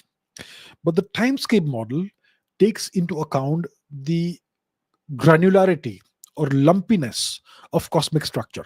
We know that the universe, the actual universe, is not smooth. We know there is lumpiness, there is granularity. There are large areas of space that are empty. Then you have galaxies which are very lumpy in nature, a lot of matter there. You have galaxy superclusters, and there are voids. So the universe is not smooth, it is lumpy. So the timescape model takes into account this lumpiness of cosmic structure. So it essentially is acknowledging the existing of galaxy clusters and filaments and the voids that come in between these and so on. So according to this model, so we know we have general relativity, which has effects like, and special relativity, which has effects like time dilation and length contraction and all that, relativistic effects. So the timescape model says that gravitational fields affect the rate of the passage of time differently in various regions of the universe. In regions of the universe, in areas of the universe where you have higher matter concentration, like galaxy clusters and superclusters, time passes more slowly compared to cosmic voids, which are mostly empty of matter. And because of these time dilation effects, uh, cosmic expansion cannot be uniform. That's what the timescape model suggests. So in the regions of the universe where you have voids, no mass or very little mass, over there time passes faster, and these regions experience more expansion over billions of years compared to areas of the universe which are matter dense. So this model, it it says essentially that dark energy is an illusion. It says that the perceived acceleration of the universe's expansion is actually an illusion caused by the uneven passage of time across the cosmos. Very interesting uh, theory. And by accounting for this irregular distribution of matter and the effect it has on the passage of time, the timescape model can explain the observed cosmic acceleration without invoking the concept of dark energy. Now, do we have any evidence that supports the timescape model? So, there was an analysis that was done of about 1500 type 1a supernovae, and this is called the Pantheon Plus dataset. And this analysis of this dataset suggests that the timescape model fits observational data slightly better than the standard lambda CDM model. So there seems to be evidence in favor of the timescape model, and that's why it's evincing so much interest of late. So the timescape model potentially resolves various anomalies and tensions in the current model and in the current cosmological observations. I'm not sure if it resolves the Hubble tension problem, but it seems to be doing a better job than the lambda CDM model. So it's a very promising model, but further research and observational data and all that is needed to fully validate this model. And if it does happen, it could potentially revolutionize our understanding of the universe's expansion and its structure and the way time passes in various parts of the universe. Okay. Many more questions. Let's take some. Okay. Ultimate Power says how to be articulate. So, what does it mean to be articulate? To be articulate means you are able to express your thoughts with breadth, with depth, with nuance, with context, in the best possible way. And to be articulate typically means that you're able to speak well. So you're able to express yourself well verbally. So how to be articulate is the question, right? It's not just about practice. It's not just about going out there and talking, speaking in public and becoming better and better at speaking. Even a salesperson is great at speaking, but are they articulate? Right? That's a question you have to ask yourself. To be articulate, first of all, you need to have original thoughts. You need to have original thinking. And it shows when you speak if you have original thinking. So how to have original thinking is the question now. You can't truly be a real true original thinker if you simply think and you don't write. To fully develop your ideas and thoughts, you have to write. Writing is a process that allows you to think deeper. Writing is a tool that allows you to think better and deeper. It allows you to analyze your thoughts in a way that you can't analyze by simply thinking. So the first step you have to take towards becoming articulate is to start writing down your thoughts and see what you've written and analyzing that critically, and ask yourself, this is what I think. Have I expressed myself well enough? Or can I express myself better? Or can I think deeper? And can I come up with something better than this? And then you write it again, and you write in a better way. And when you write these things down, these ideas and thoughts and concepts, they percolate deep into your mind. So the first step is to write your ideas down. Have this practice, develop this habit of writing things down, maybe on a daily basis. That's the first step. The second step is to then articulate what you write in words, verbally. And if you make a habit of doing these two things, first writing things down as well as you can, and secondly speaking these things aloud from memory, not reading them, but from memory, because you've already thought it out properly and written it down well. So then you should be able to speak it, to express it verbally as well from memory without reading it. If you can do these things regularly on a daily basis, consistently over a period of time, then you will become better and better at articulation, and you will become more articulate than before. That's the process. It's a long process. Nothing is simple. Nothing is easy. There are no shortcuts, but this is how you do it. Okay.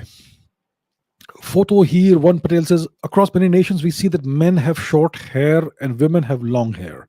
Why is the modern Indian hairstyle so different from our traditional Indian hairstyle? As we see, Lord Ram, Lord Krishna, Abhijit Chavda have long hair. Look, I don't know why it's like that.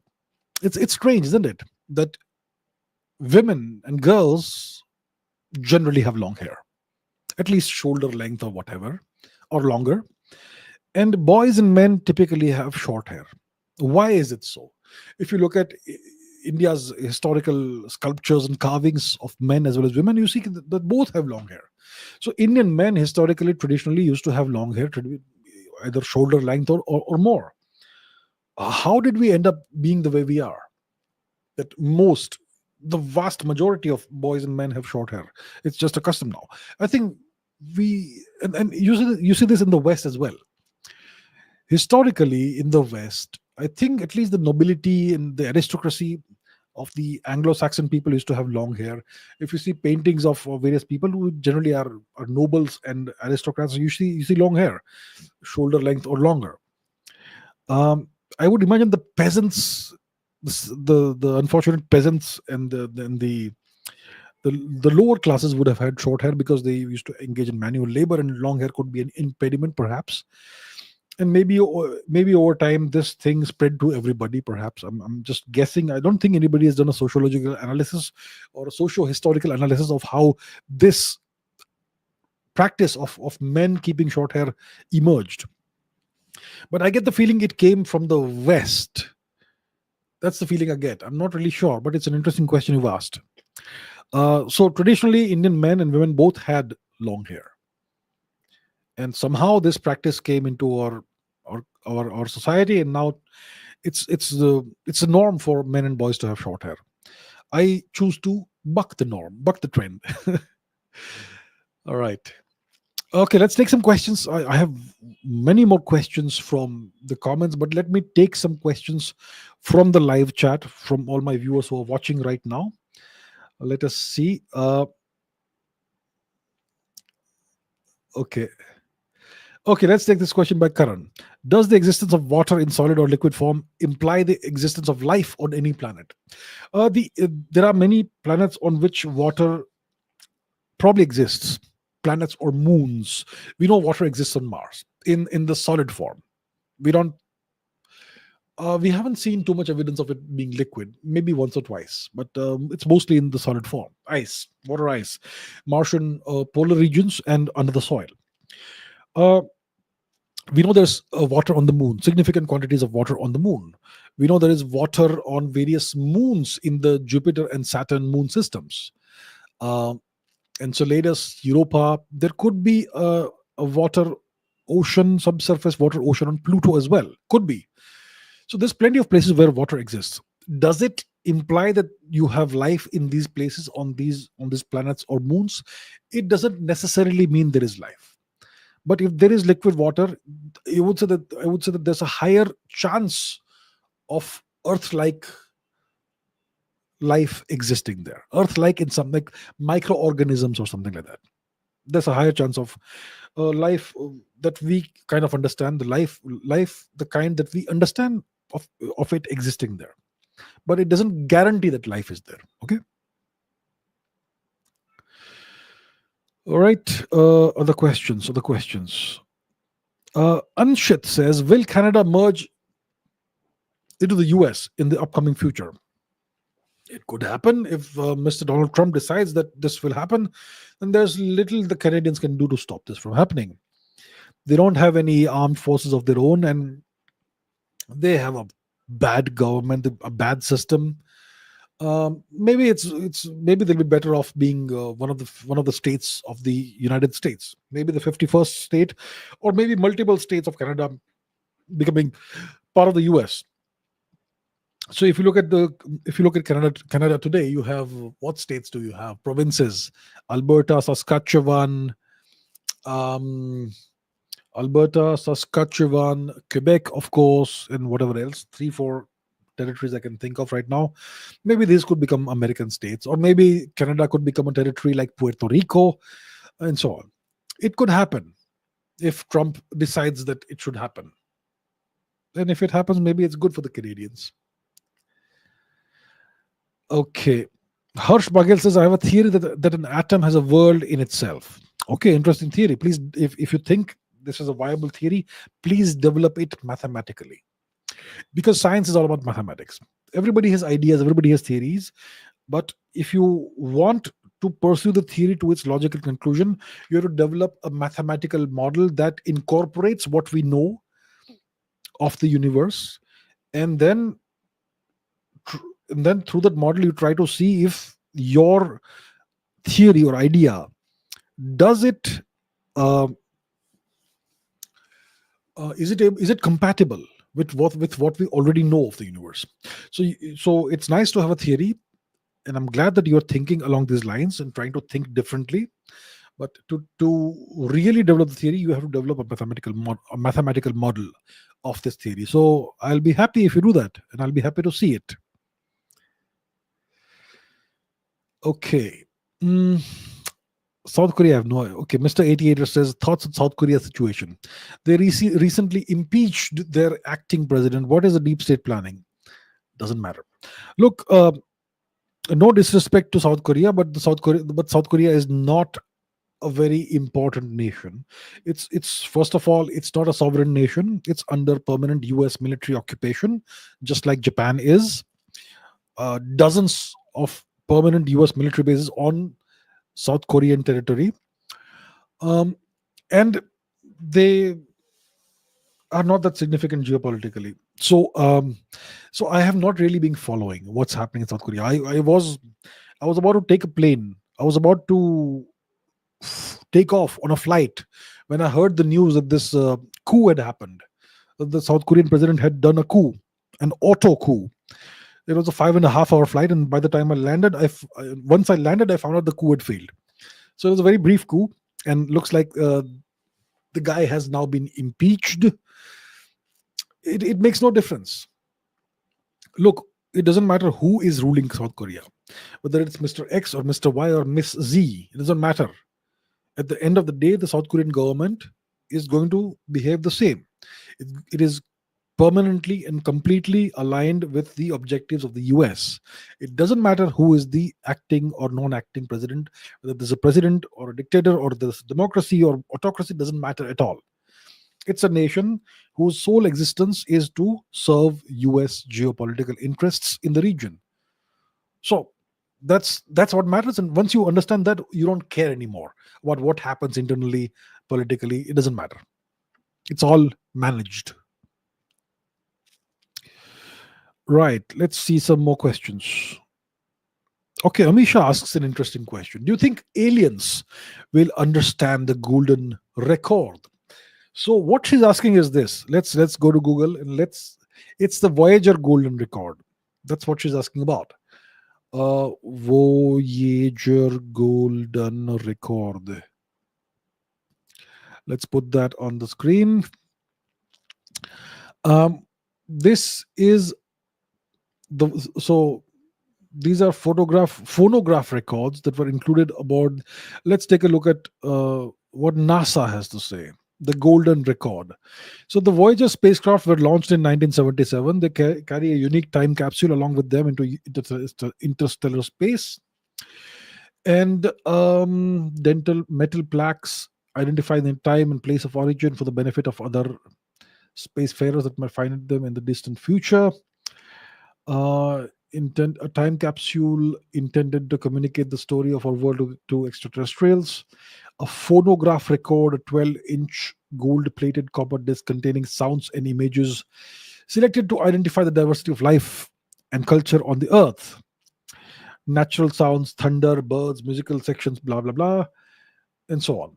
So that's the record, and there's the cover. The protective cover includes instructions for playing its contents, finding Earth in the cosmos, and dating how long it has been in space. Okay, and I think they have tried to make it as universally intelligible as possible to anybody who can find it, anybody who is intelligent enough. So first of all, you're assuming that whoever in the distant future finds this will be intelligent enough to be able to understand it, which means that it will have to be understood by the scientists of the extraterrestrials, not the artists and the YouTubers. Scientists, right? Um, so I think they must have asked themselves this question, and they must have thought long and hard as to what to put in the record and what to put on the cover, the instructions, another message. And I've not really looked into how to decipher this. I know about it, but I don't know what the methodology is. So I'm assuming that they've done a good job of this, and hopefully, whoever finds it in the distant future, maybe a few million years from today, hopefully they'll be able to decipher it. And by that time, if they figure out how to reach Earth, hopefully it's no longer a threat, because we hopefully by that time will have evolved into a much better, technologically more advanced civilization. Um, okay, what else do we have? Sergeant Skylan says, does India have its own fifth generation fighter jet? We don't. The best fighter jet that we have, the most advanced one that we have, is the Rafale, which is classified as a 4.5 generation fighter plane, which means that it is a fourth generation fighter plane with some features that we would expect to have in a fifth generation fighter plane. So the Rafale is the best we have. We are developing a fifth generation fighter plane, a fighter jet called the AMCA, the Advanced Medium Combat Aircraft. Uh, the first test flights will happen in the early 2030s, maybe before that, hopefully, maybe the late 2020s, and it's scheduled to come into production sometime in the 2030s, maybe the first half of the 2030s. So we are developing it, and the major impediment is the jet engine. So that's something I've discussed before, so I'll not go into it today. But India doesn't have a fifth generation fighter plane. Okay. Varun asks, are chess grandmasters great at math? Interesting. They generally should be, because math is, what is math at the end of the day? It's abstract representation of logic, just pure logic, in symbolic form. So, and chess is all about logic. It's all about logic and thinking ahead and finding patterns and calculating things and all. So I would say chess grandmasters should be good at math. Excuse me. But it's not necessary that that you take a random chess grandmaster. It's not necessary that they would have had an education in math, which indicates that many chess grandmasters may not be that good at math simply because they haven't learned it or they haven't been taught it. But you take a chess grandmaster and teach them math, I think they could be probably among the 1% of mathematicians. So I would say that if you are a chess grandmaster, it means that you have that logical thinking capability that is needed for being a for being a good mathematician. So yes, it means that you have the skills. If it means that you have the aptitude for being great at math. All right. Uh, Karan says, how to become rich without being an entrepreneur. Uh, Either you can be born into great wealth, or you can become a bureaucrat. If you're a bureaucrat, there are means and ways of becoming really rich really fast. I'm talking about India. Or you become a politician. And once you're a politician, a few crore rupees is nothing. Apart from that, I can't think of any way of becoming rich without becoming an entrepreneur. Um, you will never become genuinely rich by doing a 9 to 5 job, or being by doing a job, by having a salary. A salary can never make you rich. You need to, or you could become an investor and be good at the stock market, but it's very dangerous. It's very dangerous, and it's very easy to lose all your money in the stock market. So I would not advise that.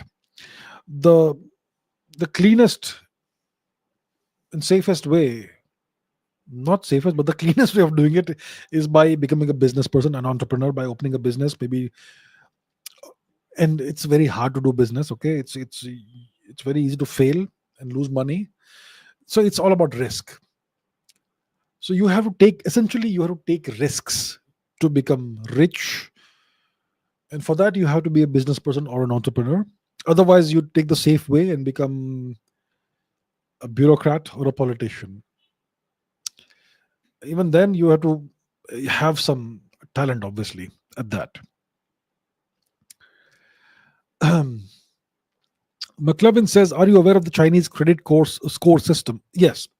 People can't buy basic amenities if their credit scores are low. Can this be the future of cashless economies? It's kind of dystopian. It's kind of, if you implement it right, it could be good also, right? Uh, we see China as an authoritarian society, and the credit score system essentially gives you points and demerit points for your actions. So if you have a spotless record, you have indulged in no criminal activities, then you will have a good credit score. If you pay your taxes on time, if you do everything as per the law, you will have a great credit score. But if you are a person who has a criminal record, you may have a low credit score. If you if you are anti-national, if you have tendencies that do not align with your nation's interest, you will get a bad credit score, and then you can't do a lot of things. You can't travel by plane or train or whatever. Simply your face is your identity, and they can recognize your credit. They can deduce so they have these systems that identify your face, and then from your face they will know what your credit score is. So it can be very, very bad if it is done in an authoritarian society that is anti people, but it can be great if it is implemented in a society that is genuinely pro people. So it all depends. So this could be the future of cashless economies. The Americans are also, they also seem to be on the path of adopting something like that. um yeah. So it can be great, it can be terrible as well. Depends on who implements it, like all technologies. Okay, Rajorshi Gunn says, why did the Ahoms never try to rule the rest of India apart from the northeast? um to be able to rule territories depends, first of all, on your ambition, and secondly on your capabilities. So maybe, so either you did not have the ambition, or maybe, or otherwise maybe you did not have the capabilities. So every um, kingdom has a certain amount of ability, depending on how much resources it has at its disposal, and what's the quality of its manpower in infantry and military. Depending on that, it will be capable of conquering and ruling a certain amount of territory. The Mongols, during the time of Genghis Khan, had essentially unlimited potential. They had developed tactics and strategies and ways and means of doing things that nobody else had. They So that's why they were able to conquer half of the entire known world at the time. There are other kingdoms that never expanded much. So the Ahoms, they ruled a significant area of the far east of India, um, but maybe there were some limitations which meant that they were not able to expand further beyond that. I have not studied Ahom history in great detail, so I would not be able to give you the details. But if a kingdom doesn't expand beyond a certain area, it means that there are limitations that it's facing, either material limitations, manpower limitations, quality of the military limitations, or simply that the rulers don't have the ambition to rule beyond that area. Could be one of multiple factors. That's what I could say. Okay. Feminist Slayer says, how to become strong when one parent is alive and near the deathbed. I'm feeling extremely angry and sad at the same time. Well, I'm very sorry to hear that you're going through this. Very sorry to hear this. It's unfortunately, there's nothing you can do about the situation. That is something that every person, unfortunately, sadly, has to go through. It is what Gautam Buddha said, right? That life is suffering. Well, life doesn't need to be all suffering, but there is suffering involved in life. As you grow older, you will lose things. You will lose friends, you will lose family, you will eventually, if you live long enough, unfortunately lose your parents. That's just the way life goes for everybody, and the older you get, the more you lose. That's how it is, sadly. And yeah, it's natural to feel sad, angry, frustrated, all of that. It's natural to feel that way, and I'm sorry you're feeling this way. How to deal with this, how to cope with this? Well, I don't know what to say. How do you cope with this? You have to accept it as a fact of life, and You have to tell yourself that it's not that the gods are against you. It's not that the world is against you and you are being singled out for this treatment. Every single person who has lived has gone through this, and every single person at the end of the day, one day, will have to leave this world. There is nothing unique about the situation, unfortunately. I know it's terrifying, it's terrible, it's painful, no doubt about it, but it's something everybody, unfortunately, has to go through. So you tell yourself that not this is not different from what anybody else has undergone in the past, and there is life beyond this. There is life beyond this. You see, you have a long way to go. I'm guessing you're a young person, so you have a long life ahead of you, and there's a lot you have to contribute to the world and to yourself. There's a lot you have to experience, a lot you have to contribute to your family, to the world. And at the end of the day, from my perspective, a good life, a meaningful life, is a life in which you end up contributing more to society than you take from it. And you will encounter setbacks in life. So don't indulge in too much self pity, which means that you feel sorry for yourself and you sit in this depressed and sad, melancholic mood. It's okay to feel sad, depressed, but tell yourself that I will do this for this amount of time, and after that I'll move on. That's how you be strong. So it's not about changing your mindset and the way you think, it's about changing your behavior. That okay, I will give myself this much time to feel sorry and sad and to mourn, but after this time period is over, I will go ahead with my life, go back to normal. Whether I'm feeling sad or sorry inside doesn't matter, but I will behave like I'm fine. And through your actions and behaviors, you change your mindset. Because if you behave like you're fine and you behave everything is fine and everything is under control, eventually your mind is forced to accept that. And that's the secret of being strong. How do you become strong mentally? By simply changing your behavior no matter how you feel. And you continue that pattern of behavior for a certain amount of time, and your mindset automatically will change whether it likes it or not. That is the secret of strength. Changing your behavior, modifying your behavior, no matter how you feel. So, once again, I'm sorry to hear this, and all the best to you, sir. Okay, let's see. What else do we have? Fox Star Gamer says, "What's your view on the ongoing conflict between Pakistan and Taliban?" It's natural. Uh, in 21 or whenever it was that the Taliban was given Afghanistan by the Americans, I said at the time that Afghanistan is not going to become a Pakistani asset. Afghanistan is going to become a problem for Pakistan, and that's exactly what's happened. The two nations have a big territorial dispute.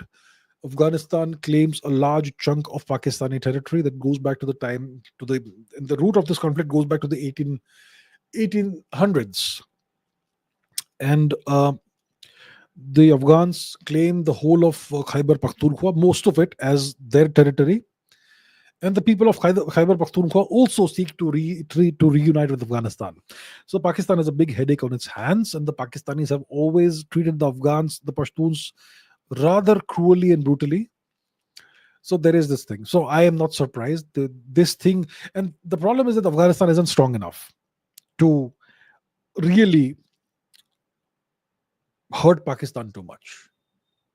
Pakistan has a professional army, professional military. They forget about the nuclear weapons. You don't; those are not pertinent to this conversation. But the Afghanistan has a Taliban. Afghanistan has a Taliban, and the Taliban is not a professional fighting force. It's a great guerrilla warfare outfit, but not a professional military force. I'm sure they're trying to professionalize their military wing, but that will take time. So when you look at the balance of power, the Pakistanis are way more powerful. But the advantage the Taliban has that the Afghans have is that they have a huge Afghan population within Pakistan, and that's why Pakistan recently deported, I don't know, about 1 million plus Afghans very cruelly and brutally back to Afghanistan. And nobody said a word across the world. No human rights apologists came and said that Pakistan should not do this. So yeah, this is an ongoing situation. It is going to remain an ongoing situation. Okay. Pikachu Gaming says, what do you think about this new virus in China, and how and does it affect India? One hears of a new virus that seems to be doing the rounds in some parts of China. I don't know much about it right now. Is it HPV or something, human papilloma virus or something? I'm not sure which virus it is. Um, I will obviously have to look at it if it becomes a matter of concern. And all I can say is I simply and very deeply hope that this doesn't become another situation like what we had a few years ago. That's what I can say. I hope the Chinese can keep it under control and end the issue. Yeah, HMPV virus. Okay, so I'm like I said, I really haven't gone into detail about this, but maybe I'll have to. I hope I don't. Okay. Okay, let's take this question. Nachiket, the NGLV is aiming to replace the PSLV by the 2030s. There is no chatter on a new super heavy launch vehicle, LVM. When will our government pour its resources into such crucial projects? I think only the government can answer this question. Uh, it's very important for India to be a major space power. Otherwise, we'll be left completely behind and left and become an afterthought geopolitically. And the nations that have the ambition will go and take control of entire other worlds like the moon and Mars, and we'll simply be bystanders. So we have the talent, we have the engineering talent, the scientific talent at ISRO to develop any kind of rocket. But for that, they need orders from the government. They need approval, authorization from the government. The government gives them a certain amount of funding for the projects that are approved, and it's sufficient for the projects. But there is no approval for these projects, like building more powerful rockets, significantly more powerful. There are these iterative changes to the GSLV family. A rocket that's 10% more powerful, 15% more powerful. I'm talking about 10 times more powerful, 50 times more powerful. That's the kind of rockets we need. Even now, sometimes we have to launch satellites using SpaceX or Ariane rockets. Why? Why do we need that? Why can't we have a rocket that's 10 times, 20 times, 50 times more powerful than the GSLV? Why not? Why can't we reach the moon in 2 days instead of 3 months or whatever time it takes for the Chandrayaan 3 or for the Chandrayaan series? We have to do these slow orbit raising maneuvers. If you have a strong enough rocket, powerful enough rocket, you'll reach the moon in 3 or 4 days or whatever, less than a week.